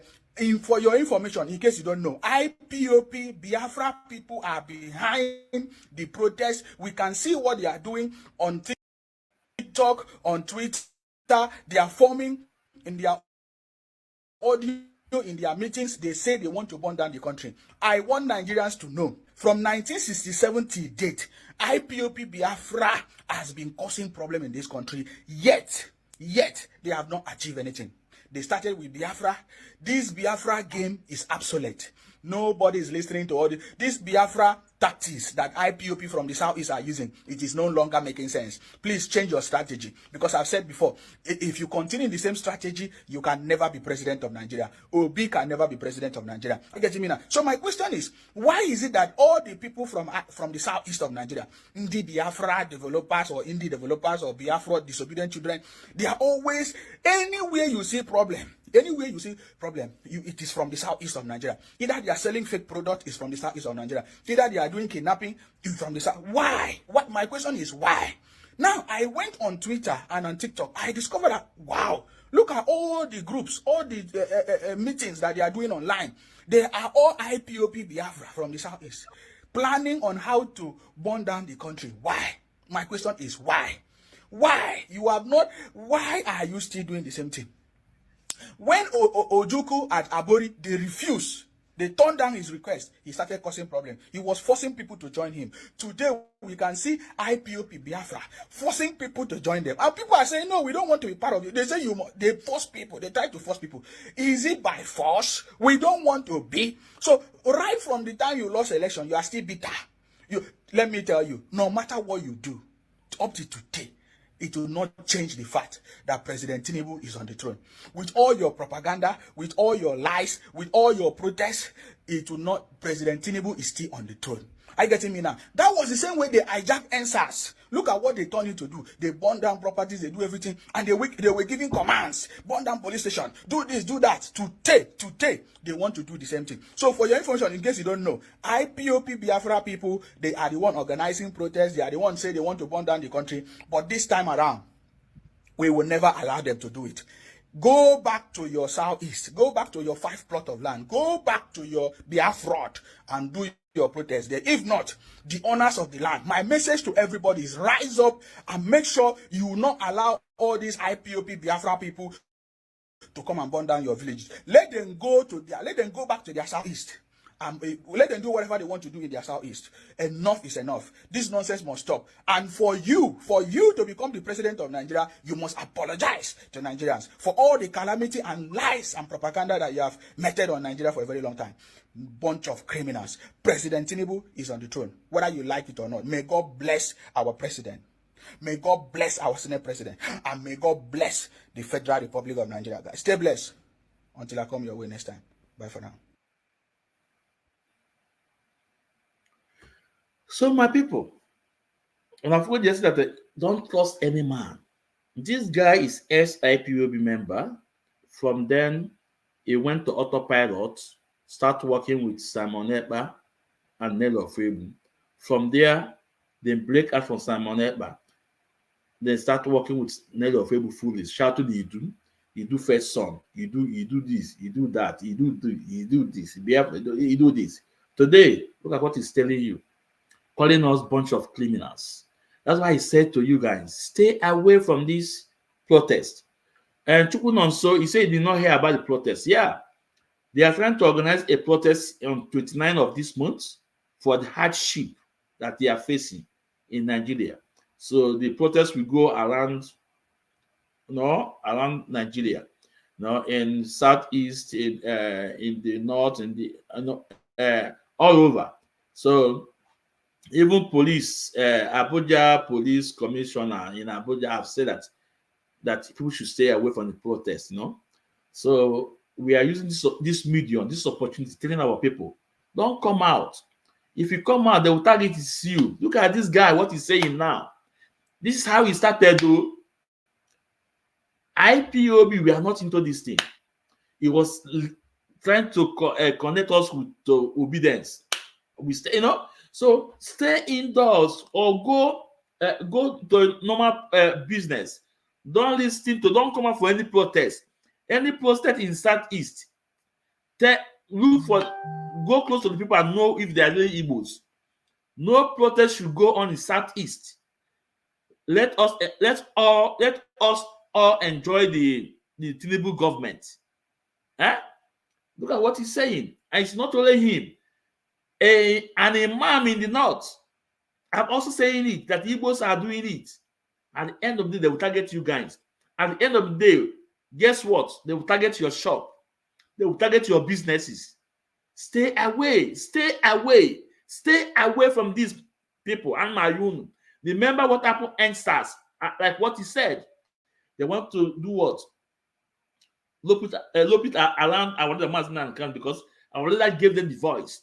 And I thank God that some good Yorubas elders that stand firm with our leaders say no. Remember what happened 1966 Q, Igbo Q. Anything they do, they will use us as a scapegoat. Stay away from this protest, Igbos. I'm telling you, stay away from this protest. Now, on any question, please, you guys can make the questions in. This Freedom TV, why can't you come in and let's see who you are? Come in and say, I'll give you the space. I am the only one that gives chance for people to talk. I don't care where you come from, the camp you belong to, but you have to respect my community standard, my rules. So the Freedom TV, why can't you come in? Let Biafra free Luganya. He said that I started following Mazi Nnamdi in 2018. And I believe from your performances so far, I know Mazi Nnamdi more than you. Go back and watch old videos of the man you followed. Freedom TV said you followed Mazi Nnamdi. Okay, but I don't follow him. I'm one of IPOB member. I am his student. Oh, follow here now. He follow friend, we follow go in his media and everything, but I am IPOB member. So you cannot tell me what's in my house. You cannot tell me more what is in my house. What is in my house? You cannot tell me more about the movement I belong to. So if you are a man enough, come in. Look at what he loads. I'm not doubting you if you know Mazi Nnamdi more than me. It's up to you. It's not into contest, But what we are saying, let's face the reality.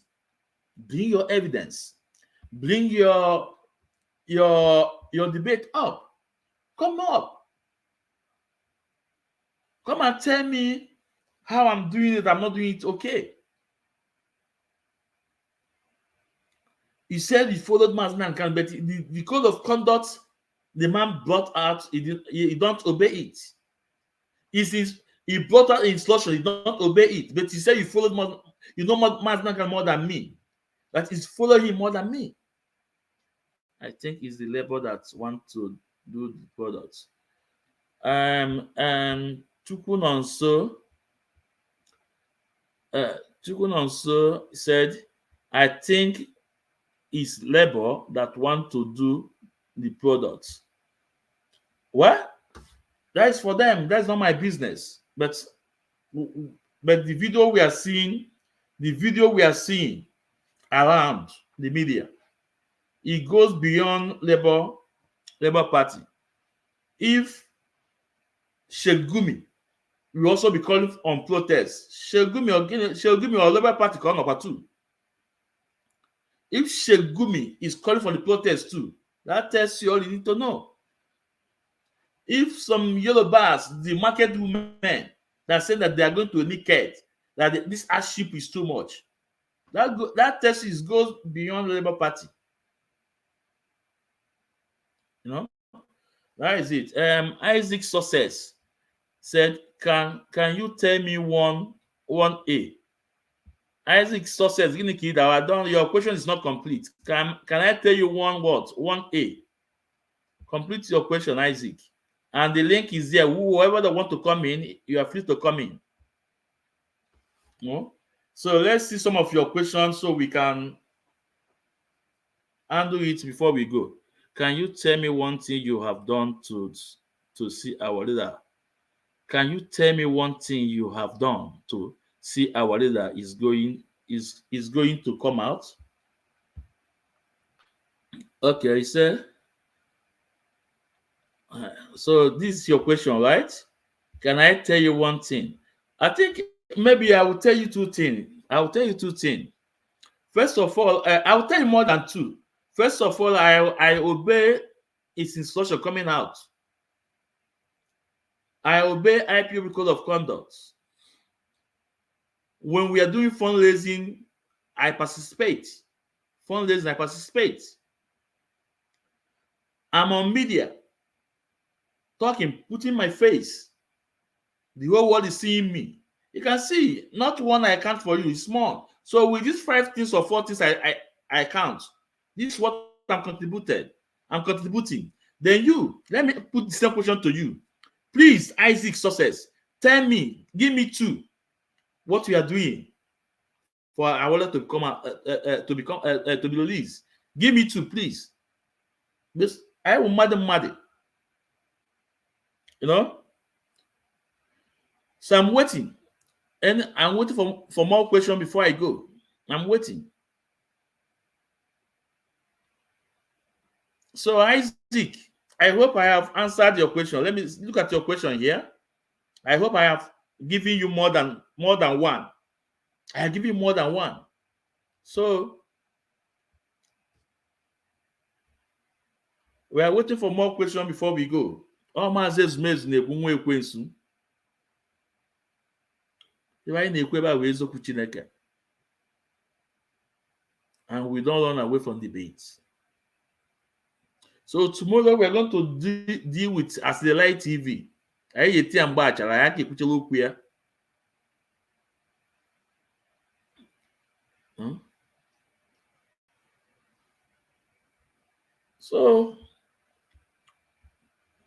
So my people, like I said, because no question at all, the last question is from Isaac Success. Like I said, please stay away from the protest. It's very, very important. Stay away. Go your normal business. Let's all enjoy Tinubu government. Remember, they are the one that put him in government. Okay, let's all enjoy it. Because if you go out, they will target your businesses. Remember, when you're trying to emphasize your right to vote, remember what happened in Lagos. Remember one of Igbo Eze in Lagos that called for protection of his people. Guess what? That Eze is still in Kirikiri up to today. The Eze is still in Kirikiri, is still in prison up to today. Remember how they threaten you with Lagoon. Remember what they are doing to your shops in Lagos. How about your houses? So guess what? Stay away. Let them enjoy the government. Ofe anwasi, anwalacha, anwalie. Stay away from them. I think we are winding down. Let's see if maybe we can bring one video before we go.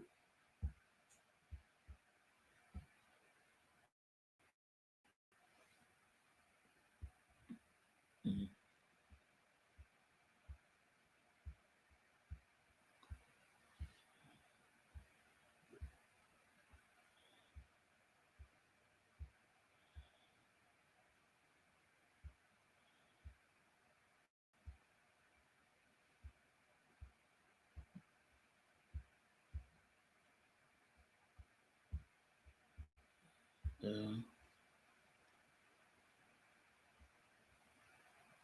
think we have one question here. Let's look into the question before we play this video.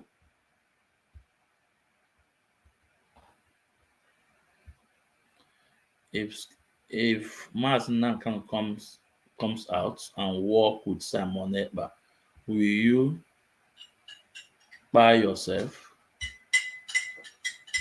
Okay. This Watson, he said, if Mazi Nnamdi comes out and walk with Simon Ekpa, will you by yourself?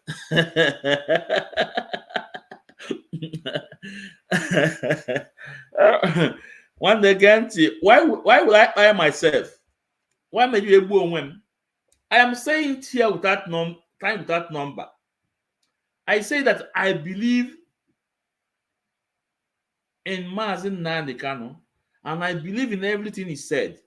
Mazi Nnamdi Kanu said, if what we are doing is better, is better than what he's doing, that he will abandon that thing and join yours. I wanted to say it, and I believe in it, and I stand by it. I have said it time that number here.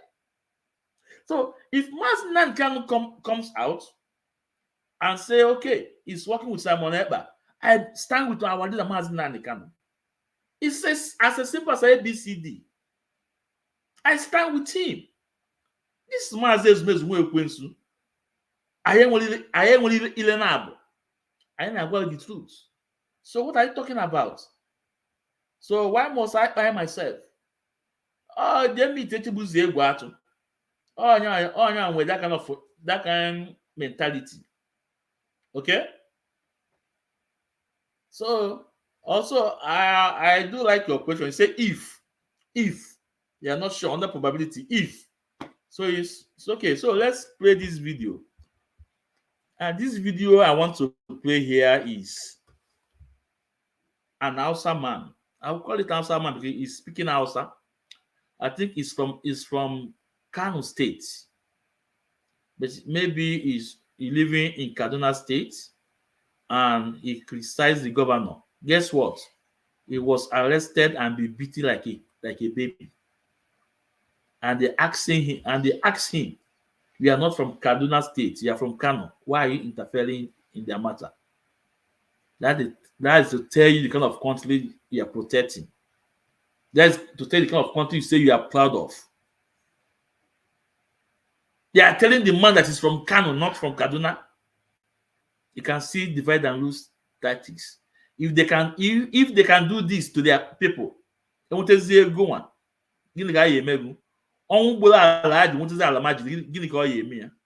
Now let's watch the video. Me yasa kake zage shi? Ina ga mu. Ni na zage gwamnan Kaduna. Me yasa kake zage shi? Ba magana zagi. Me yasa kai dan Kaduna ne? Ni ba dan Kaduna. Me yasa kake zage shi? Dan Najeriya ne dan Arewa. Kuma ba abinda za ka ga mun kenan. Ba na zagin sa. Ba ni bulala na abinda za ka ga mun kenan.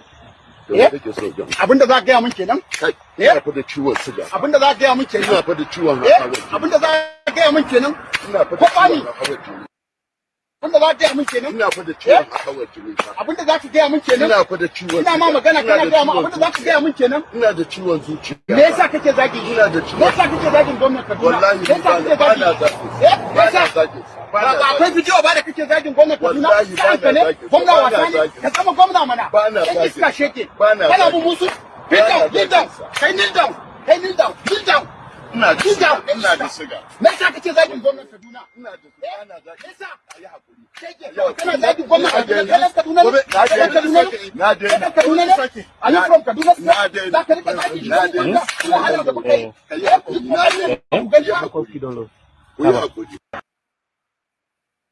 So you can hear when they are telling him, are you from Kaduna State?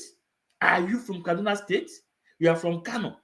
Look at the way they have already handcuffed. It's only on handcuff. It's handcuff. He was on handcuff. And look at the beating. Just because the man criticized the governor and he was arrested and be beaten, telling him, are you from Kaduna State? So the reason why I play this video is for you to know the kind of country that you say you want to protect. I play this video also to Insima to see the kind of country he's protecting. He's living in UK, talking nonsense, insulting a whole Igbo lays. I'm not going to insult his slaves or Calabar people because we are one people. We are one people. If you listen to Junior Effion, we are listening to him, he's our brother. We are one people. So I'm not going to, because of Insima, to insult a whole Calabar. Please, no. We know that Calabars, Cross River, Akwa Ibom, we are one people. We are one people. So we can not use because of Insima to insult our brethren in coastal area. But Insima, my message to you is that you see what is happening. What happened to Ijele? If you don't take time, it will happen to you. If you don't take time, it will happen to you. The same Nigeria you are protecting, the same Nigeria you are praising, they will come after you. What is happening to Chukwuka Ofebu today? So look at this man. He was handcuffed, beaten like a baby because he criticized the governor. They are demanding him that is not from Kaduna, that is from Kanu State. Now, you as an Igbo, or you that came from southeast or south, if they catch you or you fall into the victim of that man, guess what will happen?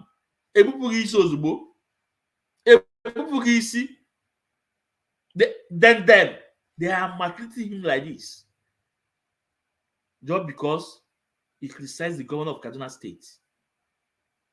And these are the countries that you are so proud of, that you want to protect, that you are fighting to protect. My people, I think we'll call it a day. So the question, some of the questions we have here, we treated them, we have talked about them. We call it a day. And the same time tomorrow, we will be on air. And after our leader issue, we go straight to As the Light TV. Ka etikwe ya mgbachara n'isi. Ka ebo ya ka ọkwa. Uche eziokwu Chineke. Like as he said it's only 3 people watching me. But that 3 people watching me is getting my message. No be Juju be that. Hello, Juju. Yeah? That's 3 people watching me. Is also getting my message. He says it's only Kanu, Meme, or that people are watching me. I said, okay, no problem. We are not chasing cloud. Ndị na-abịa in this platform, ndị chọrọ ịma nke bụ eziokwu. On the flow with the hardcore. That is it. So, As the Light TV, tomorrow we are coming. I na-abịa n'obi ka ite ego mgbe achara. Isaac, you bring a question again. Isaac, I want to go. No, you bring a question again. He say, Oga, why can't you use your platform to join and support our PM Simon Ekpa, who is fighting the federal government to see that MAK realized, or the least actually day, okay, realized, and also to see that he got his freedom. Let me bring your question up. So, okay. Isaac, listen, get Monty. Listen, Isaac. I have said it on my little space that wherever you belong to, you are free. It's your entitlement. Some people are still with Wazlike. On him idea. Some people are still with Benjamin Onwuka. On him idea. Some people are still with Oji. One time Simon Ekpa worked with Oji. You remember? So some people are still with Uchemefo. So as you can see, you cannot belong in one basket. But the most important thing that who is leading the way? Who is leading the way? Kedomo Womu. Who is really fighting?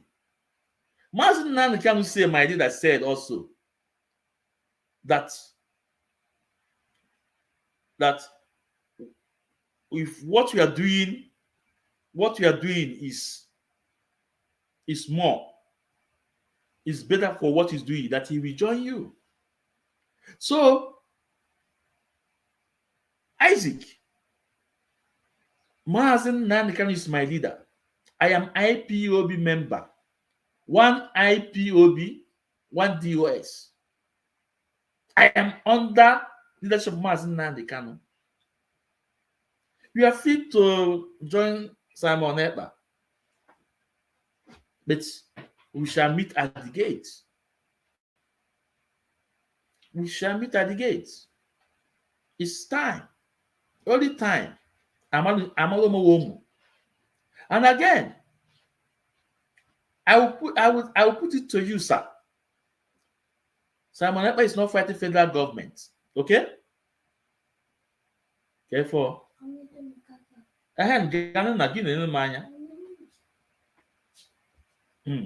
sorry, it's my son. No? Simon Ekpa is not fighting federal government, Oga.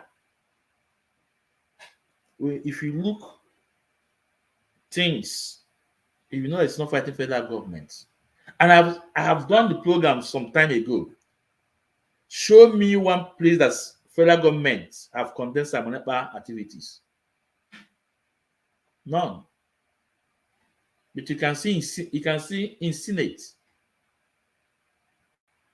Senators are complaining in House of Senate, telling Senate president to compel federal government to act. Nothing. And I told you people, the seat at home in Southeast is hurting us. And go and look at your Prime Minister post, Simon Ekpa, about the seat at home, the date he released, and what he said. He said he's targeting the government people, which Agbamia before now. Anything you are doing that's insulting our people, you are not doing it. I know. But we naturally know okay. So, Oga, I want you to take it to bank. It's not fighting federal government. And if you want to bring up as a challenge, as a debate, tell me, give me a date. Can we tell you? Can prepare myself or never tell you evidence. So that's my answer to that. Say stop calling. Say then stop calling him a criminal. If there is any video you saw me call him a criminal, that means only you made them get a criminal. Go and verify. Bring it. If any video for if for a criminal, only you made you a criminal. Go. That's what I will say to you. And Watson said, I like your answer, but I understand that Mazi Nnamdi can work for Biafrans, not a particular group or a person. Yeah, let's bring this guy. Yeah. Mazi Nnamdi can work for a Biafrans. Yes, I agree with you there 100%. But Mazi Nnamdi can have a movement called IPOB family. Everybody is not IPOB family, but everybody is IPOB. When you are born from Southeast, you are IPOB. Or when you're born from the old Eastern state, you are IPOB. But everybody is not IPOB family. I want you to get that point. I want you to get that. That is why when Simon, like your prime minister, brainwash you guys about DOS.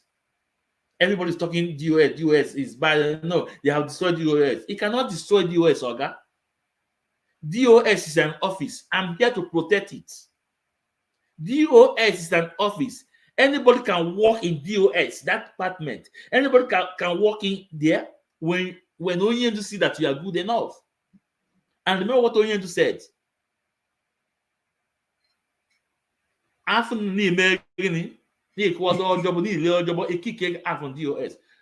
again, the people you see there today, there was some people there before them. There was people there before them. And where are they? They have been kicked out, and DOS still remain. So Simon Ekpa and Nelo Febu use destroy DOS. It's no more. No, but I use our little platform to educate you people who want to know. You cannot destroy DOS. That is the fact. Chika Poli doesn't aka enemy at the gate. Upload DOS, but on our in DOS. On the with the head of the department. Although it's not a body, DOS is not his name. You guys should understand that. DOS have blafia. Like me, you can see. I always attack Chika Paul Idozem. I call him by his name. Also China Sawankita. Then Abba Madam Nenianya. Madam Nenianya is a DOS too. Abba Tamile African left is a DOS too. And other ones I don't want to mention their name, they went underground. So my people on this platform, right now here is Nichokema. Ịchọ ịkọ asịrị ọ bụla ihe ịchọrọ ịkọ asịrị gawa na nke Adadola mma agwa m enwe time for his program because there were a lot of things on my table. I will do the program. I will respond to him. You know, or maybe 2 programs on my head or food. I can't anyone let me do to a lot of things. Yeah, but I'm coming, but my program only I feel with Chineke. Can they prove to evidence? So it's are you still talking about who? MS I do miss Simon Ekpa. Are you still talking about Simon Ekpa? If it's what you mean, this Freedom TV, when he talks something that related to me, I will talk about him. Oh man, I told him. When he talks something that's related to me, I will talk about it. Just like when he made that post and put Mazi and kind of picture there, put 29, 30, protest, blah, blah, blah, you know, I talk about it. You know, I talk about it. I say that you know how to hijack something, you know. It's an opportunity. He knows that Nigerians they want to did protest. That was the same day. Why must he put dates on that date? He's looking for a way to come in. That is the fact. So you were one of the people praising and defending Chinasa. You are one of the people praising and defending Chinasa on every platform. Let me bring the questions. The question, you know, he said you were one of the people praising and defending Chinasa on every platform. Yes, yeah, you're right, 100%. The same way, I was one of the people praising Simon Ekpa, defending him. The same way, same idea. So you don't work in defending your prime minister. I am the first person that defend him when Faith Ogala and the Faith Ogala and the Kenka no way. Where is this girl no way now? This lady no way now. When they gang up and saying that no, you don't need to talk about Biafra because it's not a member of IPOB, I defended him then. Then I was not on media, I was on comment section just like you. I told her that you don't need to be an IPOB member to talk about Biafra. I defended him. And make sure defend there to that point in chapter. No, he's going out of the IPOB structure. Mazi Kanu, I withdraw myself. The same thing with Chinas and Wankita. When I discover, yes, it have been working out of the structure of IPOB, Mazi Kanu, I move out from him. And if you can say me, I'm a TOT Modombo. That is Mazi's most for you. So, watch again. Can you define federal government and what senators stand for? And voice of the Senate is voice of who? Senate president is the third man in government. So how do you say that the voice of Senate is not federal government? And I think I don't need to define anything for you, but I think you need to go and listen to the Senate debate on Simon Ekpa. What will I say a debate, or when they raise the issue from Simon Ekpa in the House of Senate? Go there and listen. Listen to Abelibe. Listen to all of them. You can see on one point they are calling on federal government to act, and who are the federal government? And at some point, I've already told you that when he contacted the commissioner or whatever of Finland, the man told him that it's country to country. So that means he being a Senate, no. So I think this is my response to you. So go to when Senate talk about Simon, but even chief of staff have talked about it, and also chief of staff say presidency should talk. So go there, listen to them. You will hear you will hear from a lot of them say that federal government should act.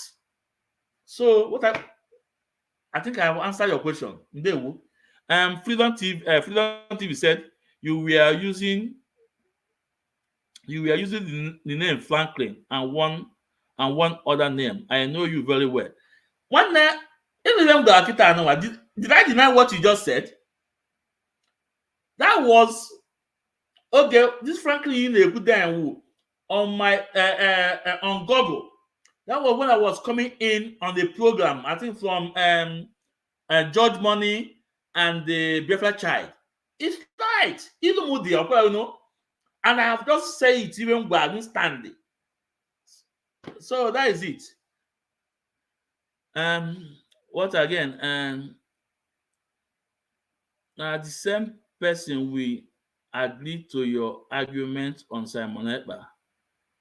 No sin person will agree to your argument on Simon Ekpa. Yes, no, well, it's up to you for you to agree or not.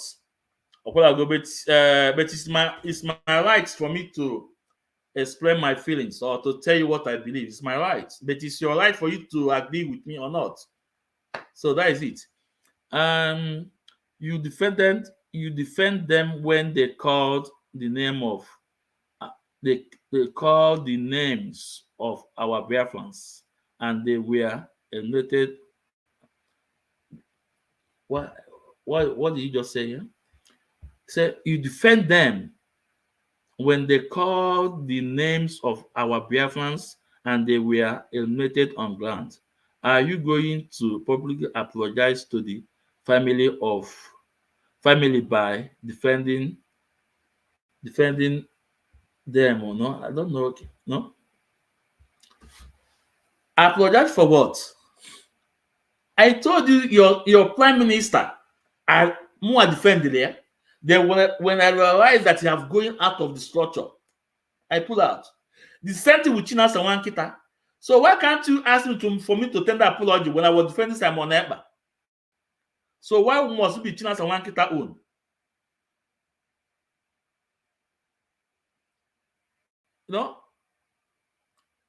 I'm asking you, Freedom TV. Why can't you ask me to tender apology when I was defending Simon Ekpa? Why must it be Chinas and Wankita own? Why? If like now this is your question or Dabala. Without another one, I'm going to wind them very soon, you know. Mr. Man, the comment is saying, Mr. Man, the comments saying the truth. Must know deputy minister of other looms. What have I found at this YouTube? Deputy minister of other looms. Also Mr. Man, the comment is saying the truth. And what going the comment na see. I when I comment na see. And what going there from my mouth. So that is your cup of tea. Is also is ESN a leader to you? Are you mean is okay? Is Simon Ekpa a leader to you? Simon Ekpa is not my leader, but Simon Ekpa is the leader of Autopilot and Biafra government in exile. He have people that's under him, so he's their leader. So if you ask me if he's a leader, he's a leader. That is the fact. All Mazi now, we don't pet issues. Okay? So without another one, you are a big liar. You people listening to this deputy minister of other room. Remember I have a community standard here, and you can see those are responding to their question, no insult. Because as I'm looking to you, I'm watch you now. Or you can fake my community stand and block all those, but ask them, they know. So you know watch on if you want to come in, if first. Okay? So that is it. Why should I ask to apologize to why should I ask you to apologize to Samuel? But even though I know you were never in support of him. Freedom TV say even though you know, okay, since you are one of Simon, ask Simon if you know me or not. And on several occasions, you have used my video to talk, to make a broadcast. It's there. If maybe next time if you want, I can bring it up. And also, let me also tell you again, the one get this so everywhere. The man they call, what is this guy his name? This guy they have problem in Asia. Akubig or something like that. When Akubig started having that problem, a lot of people don't know it wasn't pleasing, and he was sick. You guys did not talk. That guy, if not me, I am the one that make a post and send and make a post and direct it to Simon Ekpa. And Simon Ekpa even he copy it and talk, say, look for so person. And after that, they put Okulola. So one again on why Okula, you know, just give them let's answer. So and also ask him at some point, you want to Ibotik. And at some point, okay, this guy not Germany. What his name? Evan is Evis. I mean to say, okay, be an Evis platform where they put on of the and not Evis. No, not you want that. So one day, I'm not going to tell you that I'm popular or not, but I am doing my best. Okay, so let's all go there. Deputy other room, Kiwo Kueba, get out. One hand I'm out now. Okay, you have we have all your videos. Thank you. Okay, man, you all your video, all my videos. So you want all my videos. As the Light TV, come here.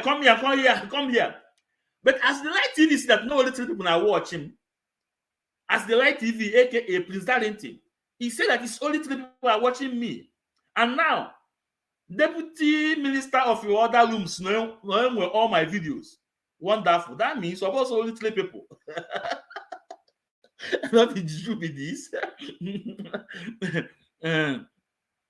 Okay, say Mr. Man, get out.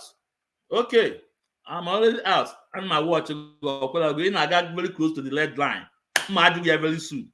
Get out, I'm blowing salt. I know, so it's more funny. They'll start to go. Okay. He said the only reason you can still have these few view on your channel is because of the activities of Simon Ekpa. Freedom TV. Like I said, we are not chasing cloud, you know. First of all, I am not talking about. I am not praising Simon Ekpa because if I praise him, but I am against him. So I don't know why you are still here, see this thing, you know, because I believe that even my message is is getting to you. That's why you are still here asking questions, you know. And I've asked you to come up and put your face, Ejo. And you said you know me for a very long time. So you know me, when I was still commenting, and now I put my face. How big this God? Go in the comment section. And that's what the only thing of a few go again. So a lot of question. Without that question, let's talk. The videos when you telling lies. Okay. Deputy Deputy Prime Minister. Even self your questions when can adaba. Okwala no. Onwe any video ebe na asị. Thank you now. Okay, thank you. Make it to go viral. Tell them that Mazi is lying. You know, but at least abụlọm Chibuzo egwu atụ. Abụlọm nwanyị isi white na France. Ada dị ọla mma. Abụlọm let me juice. No. These are the 3 people in this vlog. Abụlọm as the light TV. These 4 people are the most liars in Biafra struggle. All that Nanno in Biafra government, I will go and listen to 247. 247, yeah. That guy is speaking. That he always use broken. Listen to him, only a poke, you not listen. You listen to somebody, somebody. I don't know Biafra government in exile. These are men that you will listen, not ndị na-akọ ọnụ. Biafra struggle abụla ebe a na-akọ ọnụ. Was there any important question? No, I have to call it a day. No, why are you people always against your brother? Why? Buffalo against brother. Be specific, okay? It's not same. It's not same Biafra you people are talking about. Why are you? Why should people be against each other? Why? Not this sounding, please. Buffalo, your statement, you know, we fighting each other, you know. Why? Well, no, yeah. It's not good in the struggle, but you know, even in your family, sometimes you guys will have up and down. Even in your own family, you guys will never speak in one voice. But the most important thing is that we have our eye, you know, in the ball, or we have one goal. That is the most important thing. And that's what is that one goal? Biafra. It doesn't matter the camp Biafra Kaito. So I think that is my response to your this thing. And Freedom TV say your videos that it is referring to is your appearance on other Biafra platform, defending Chinasa while calling the name of our people to be killed. While calling our people to be by, have not forgotten, and we will not forget Ole's apology. Biafra TV, Freedom TV, I mean to say. Well, all need my apology, you know. He actually did a low than kingdom come. And again, let me tell you, that's what I went on. Mazi's mess so I don't make mouths. No, even now your chineke can candle like this now, Kulago. I won't go say it at that time. If I'm on tour Biafra land. Yeah, from on tour. All that no say it here, but I am a yacht neck go say it here. And now to no can be to against my brother. And I'm to against the enemy, the common enemy.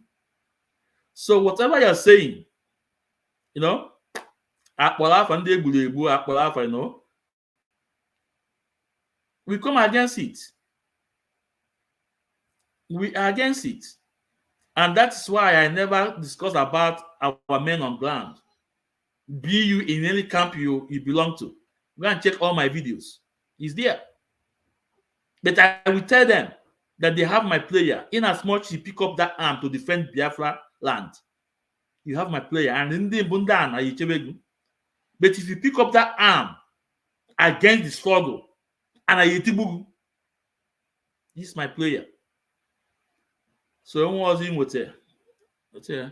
When you are busy defending the dogs of selling the of called the DOS, do you think we've forgotten? I'm still defending DOS up to today. DOS, I'm still defending DOS is DOS. Nobody can destroy DOS. 1 million of Simon Ekpa cannot destroy DOS. 1 million of him cannot, never.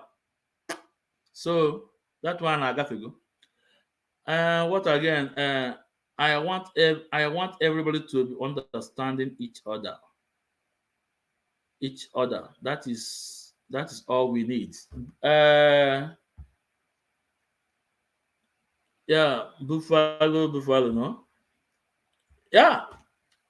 Yeah, brother, you know, if everyone will understand each other, one day in the next 24 hours, Biafra will be here. But you can see all the hard work Mazi Kanu put in place before. Because Mazi Kanu told us he's going back to Nigeria. All the hard work. Check here, how many people break away from it. But still yet, go and listen to Mazi Kanu 2 weeks before it was rendition. He's talked about a day like this. And he mentioned hardcore. Those that were called when they are in their mother's womb. Those hardcore. He asked us to the main focus. And I believe I'm one of the hardcore. I don't know about you. So I can play the video for you if you want to. You will listen. So when is the last time you talk about zoo governments and Fulani? Go and check now every of my video now. If one came now, even in this program, it did not start. It is not from the starting. So go to the starting and do what? And listen to it. You see my message to Bola Tinubu, and all my videos is there. You know, but Simon will be your topic. You know, when they get on Chapula, you know, I'm on media, and anything that is necessary to talk about, I'll talk about it. I never made Simon to be my topic, but I must talk about him when he close carpet. I tell him, do your things good. Nobody, you know, wish you the best of luck. But at the gate, we meet at the gate. So Freelon TV say 100%. Yeah, one Udo. Buffalo 100%. I mean to say, yeah. When last did MAK communicate with this present DOS you said you are defending, apart from Madam Nenianya? He said when last. Up to date, DOS, not Chika Poledoziem, is getting message from our leader. He's getting message from our leader. When Onyendo asked us to pay Ezekome off more than $90,000, who paid it? Who was that message to? Who did only message that? Who did only send the message to? Ezekome was paid off over $90,000 and I have challenged. I have challenged Ezekome. You have come across my video. Also, that if you say that it's lie, I have the evidence. The bank happened in America and everything. He knows, Oma. So, who did only send the message? So that is all you need to know. So only you still send the message, okay? But to check upon the dossier, no message is coming to them anymore for a very long time, and that's why they are crying. That's why they are crying. Was this instruction from MK gave to? Let me bring your message. Was this the instruction MK gave to the hardcore if they kidnap him? Don't you have the voice of MK instruction?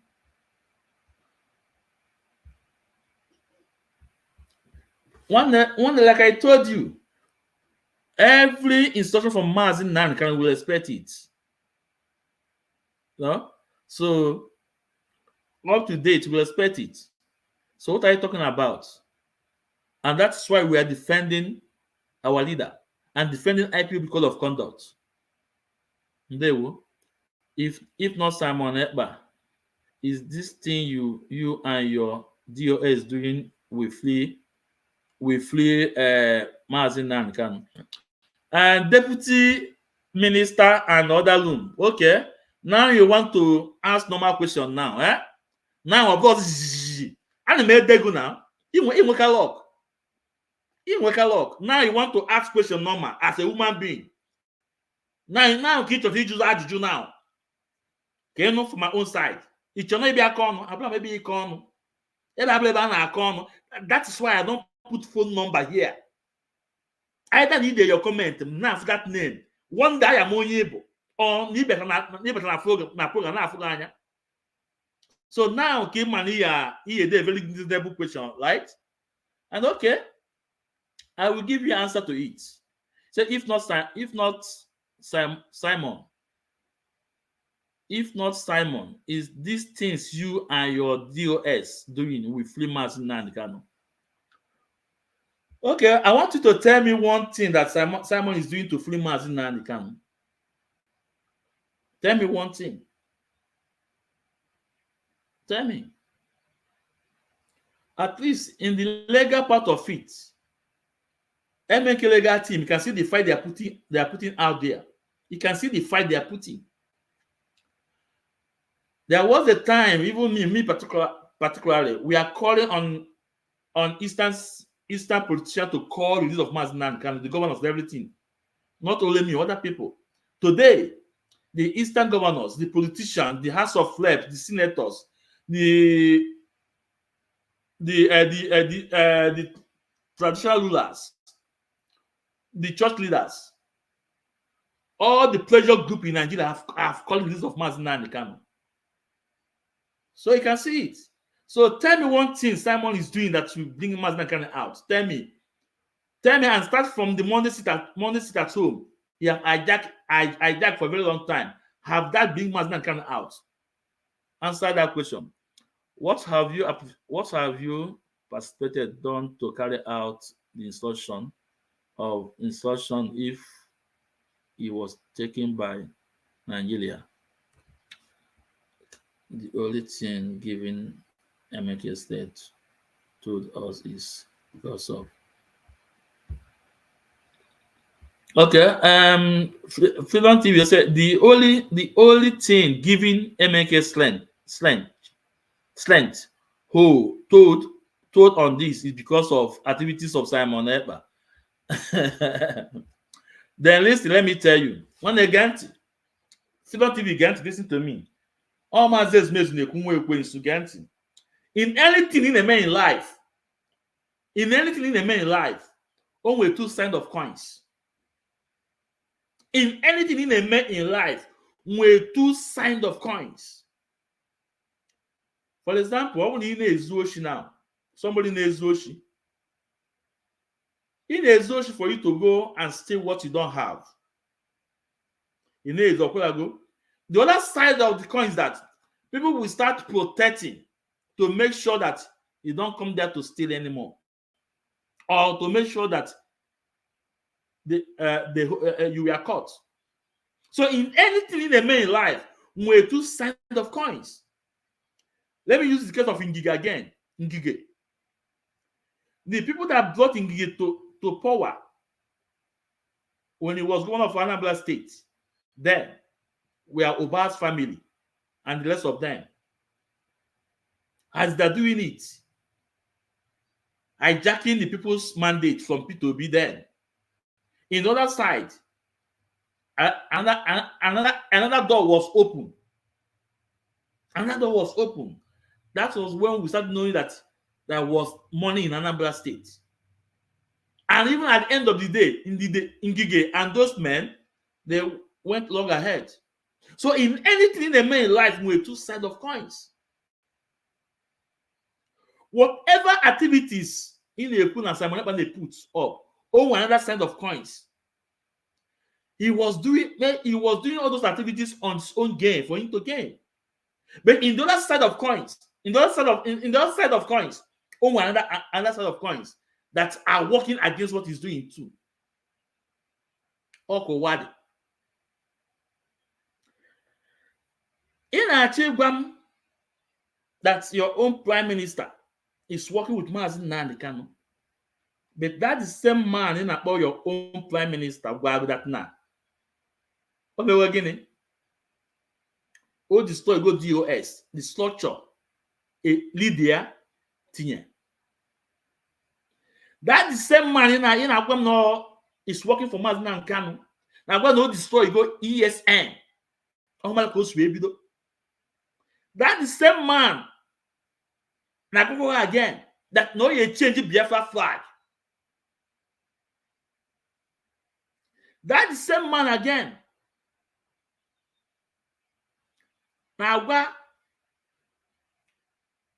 the people that contested under governorship in Imo State, under Labour Party and the PDP, that if they go to court against Opus Odema, that will come after them, it will destroy them. That's the same man. One now, I'm going to water my statement. I'm going to and we will meet at the gate. Even now. Let's be going. So,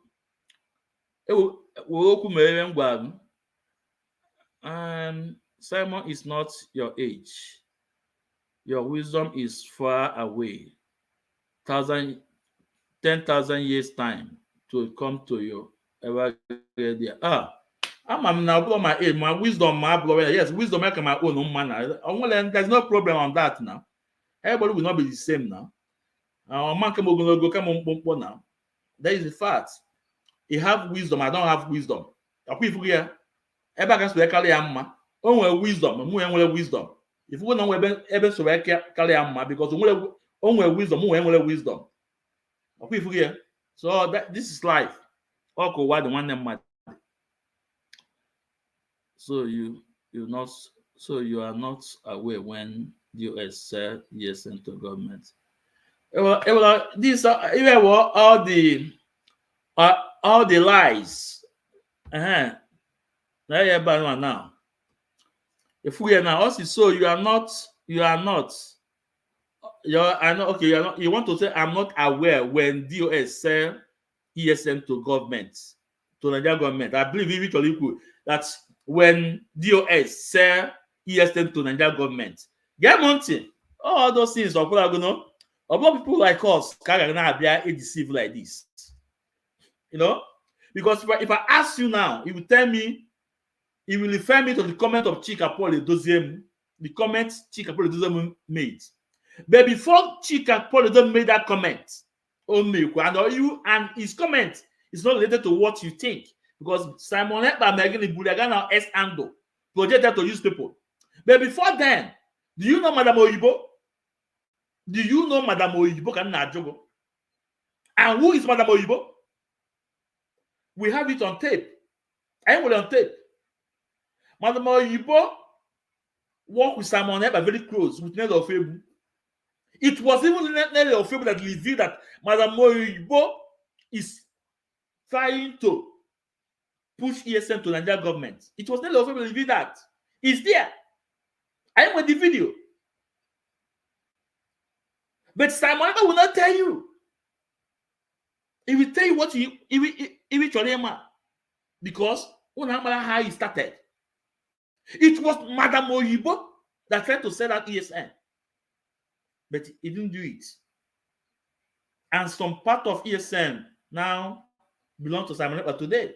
Some part belong to Chinasa Nwankita. Some parts they know they will stand on Mazi and Kanu when it's out. So one day, I'm loaded with fat. That's why I said, you guys should be man enough. Come up for a debate. Bam will take a date. Okay, with all the fat, with all your fat. We need to score your proof. Man, we need to score my own proof. So that is it.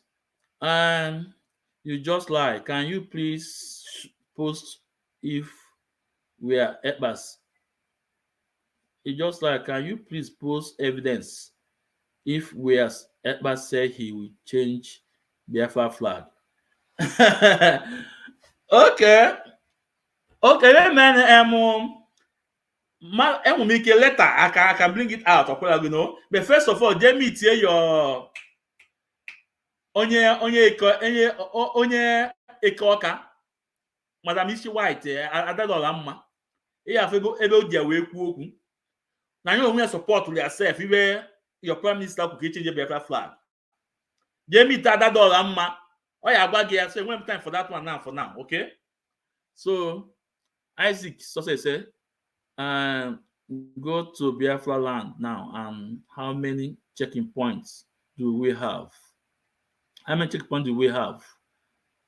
Commit as daily last and years, and it's because of Simon, but that's the governors and senators start talking about the release of one. Where is let me blame no.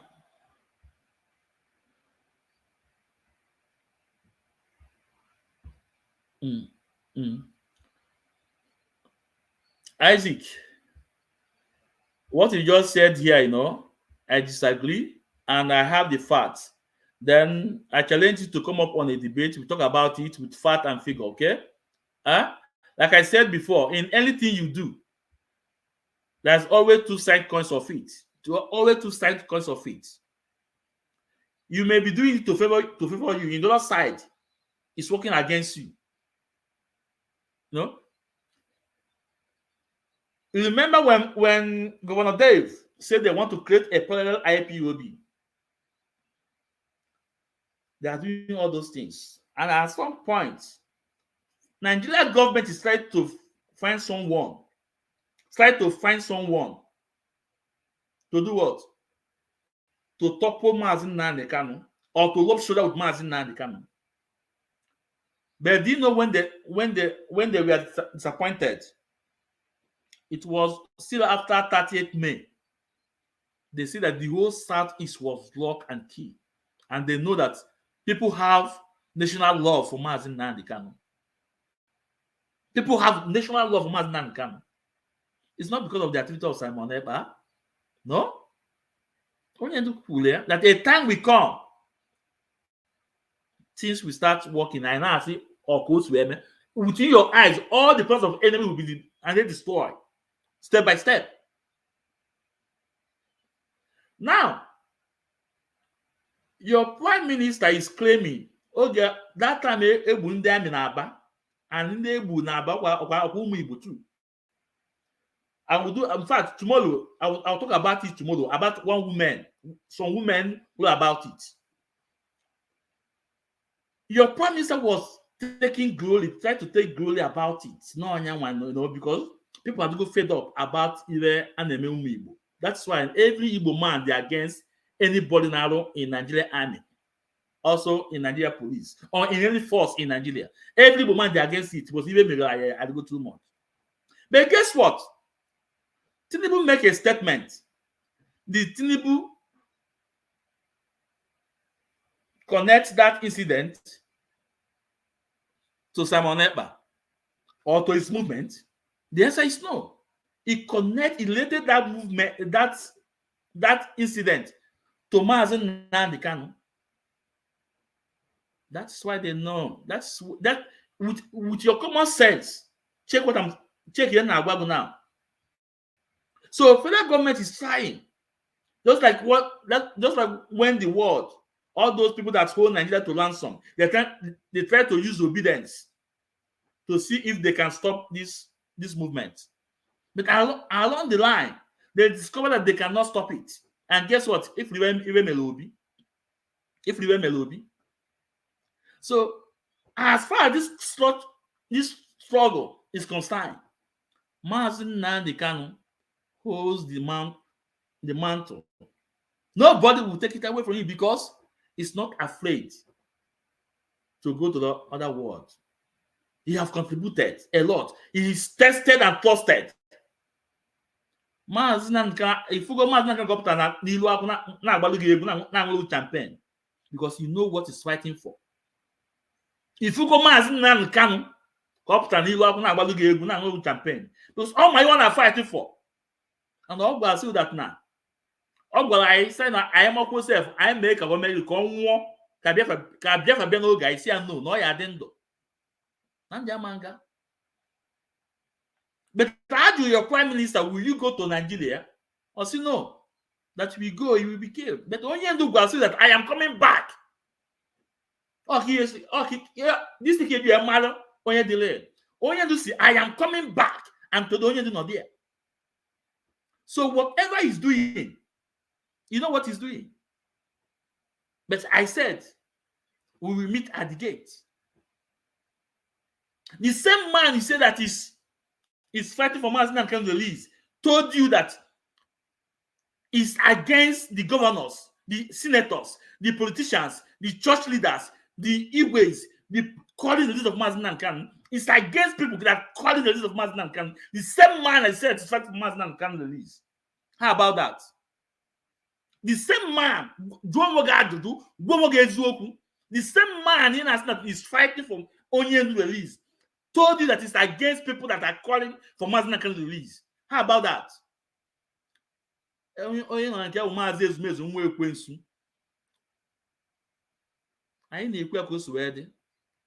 have no reason to lie or to be afraid of you. No, but we can give you respect. We can give you respect.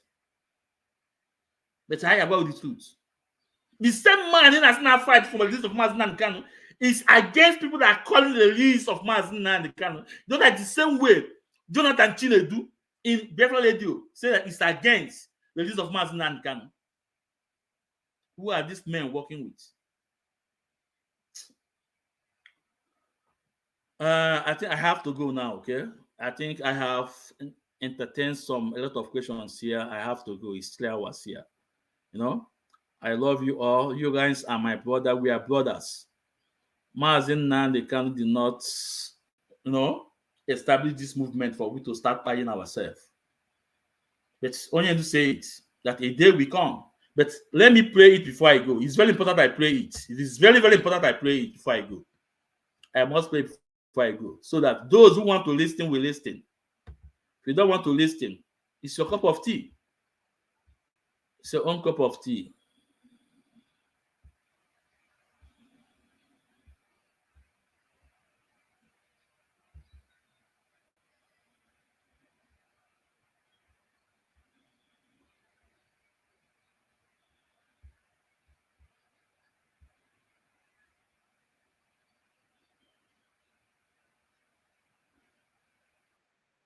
For us to understand this very evening, we are facing a very formidable array of enemies, both external and within. And we are going to overcome each and every one of these obstacles. That I can assure you, that they may know that the God we worship is an invisible God, not a God that was wrought by the hands of men. For we do not worship idol, and we can never ever worship idol. Is impossible. This very family, this IPOB, belongs to the Most High. And that is how it's going to be until Biafra comes and beyond to eternity. This evening, I want to place it on record that our enemies are intensifying their attack against us from every corner. I am not saying this as lamentation or complaint. I am only trying to prepare our people for what is to come. You are being prepared for what is to come. The time has come to separate the chaff from the wheat itself. Our march is very, very near. The enemies are trembling, they are quaking, they are doing all they can to try to stop us. But they have failed very woefully, and they will continue to fail. But I want to tell you that we are getting attacks from everywhere all over the world. And very soon, they will buy over some of you. Some of you, they will buy some of you over. The spirit of Ipob, Yasika, and Ifajuna are still in some of you. When the time comes, they will buy you over. I am not doing this program tonight to ask all of you to be strong. I am doing it to remind you, not that if they succeed in buying you over, you're not going to stop what we're doing. You can't. You cannot. Not in a trillion years. But I need you to appreciate one very simple fact. That at the end of this very race, everybody will testify that indeed Chukwukika Abiyama, the same God of Israel, of Abraham, Isaac, and Jacob, the same God of Ehiri in Aguleri, the same God of Umweri, the same God of Ora-Eri, the same God of Owe-Eri, the same God of Arochukwu. Not if you know about the true God, one true God. You will know that indeed, not only is he omnipotent, that same God is the owner of this very agitation. No human being can stop it. We have enemies, and we need to be very, very careful, both within and without. Very, very careful. The next 2 weeks will be very pivotal. Next 2 weeks will be very, very important in the life, or should I say, in this very mission that we have embarked upon. The devil will do everything. And you are going to watch spectacularly how we are going to destroy and shame the enemy. That at the end, every glory and adoration will belong to God and not to man. Now let us go and tell you what is happening that some of you do not understand. I want those of you who are hardcore, those who were chosen before you were born.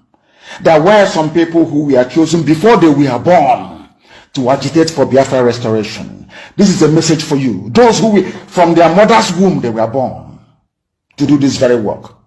You must be very, very strong.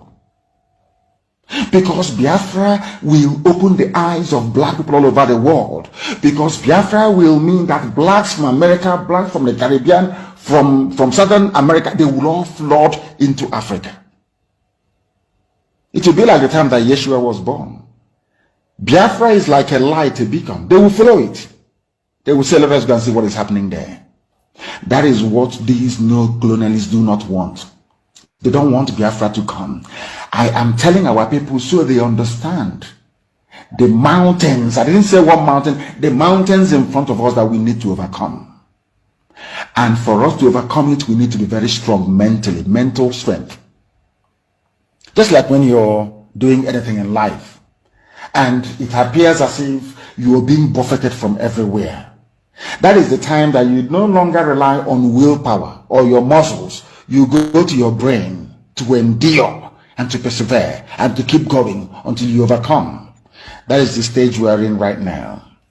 To make sure that our brain is in gear to confront everything the Janjaweed has to throw at us. We don't have money. Their budget is over $20 billion to fight us. They can bribe Facebook. They can buy them off. They can do anything they like. They can come to some of you and bribe you off. They can promise you what you've never had before. They can give you maybe a house in Dubai. They can promise you a vehicle. They can tell you, oh, we'll make you vice president. They can promise you anything to make sure that you're like them. But this very IPOB, this very hardcore is not going to move. And I will tell you why we can't move.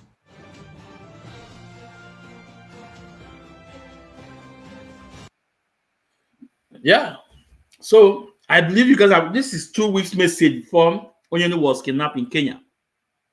So it's a take-home point. Go there and digest it. But before then, I have one question I want to treat. Isaac Success said, Oga, who are those who carry the operation if you claim that it's not BLA? Can you answer me? Then we have another one from Freedom TV, countering Isaac. Isaac, look at one I can't talk about the same point again. The same part again. Also, Eba never claimed that Aba attack was carried out by BLA. He said he supported them. Stop lying against him. Now, to Isaac, I want you to listen to this video, but by tomorrow I will talk about it fully.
Southeast.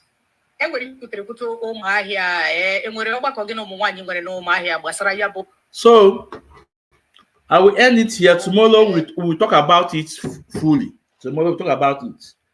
So my people, my brothers, you guys are not my enemy. But if you say I'm your enemy, it's up to you. You know, Mazi, nobody is my enemy here. And I know I have one enemy. My one enemy I have is Fulani Janjaweed, who is raping our mothers, telling our people, grabbing land, don't want us to go. They are my enemy, not you guys. Like I said, we shall meet at the gate.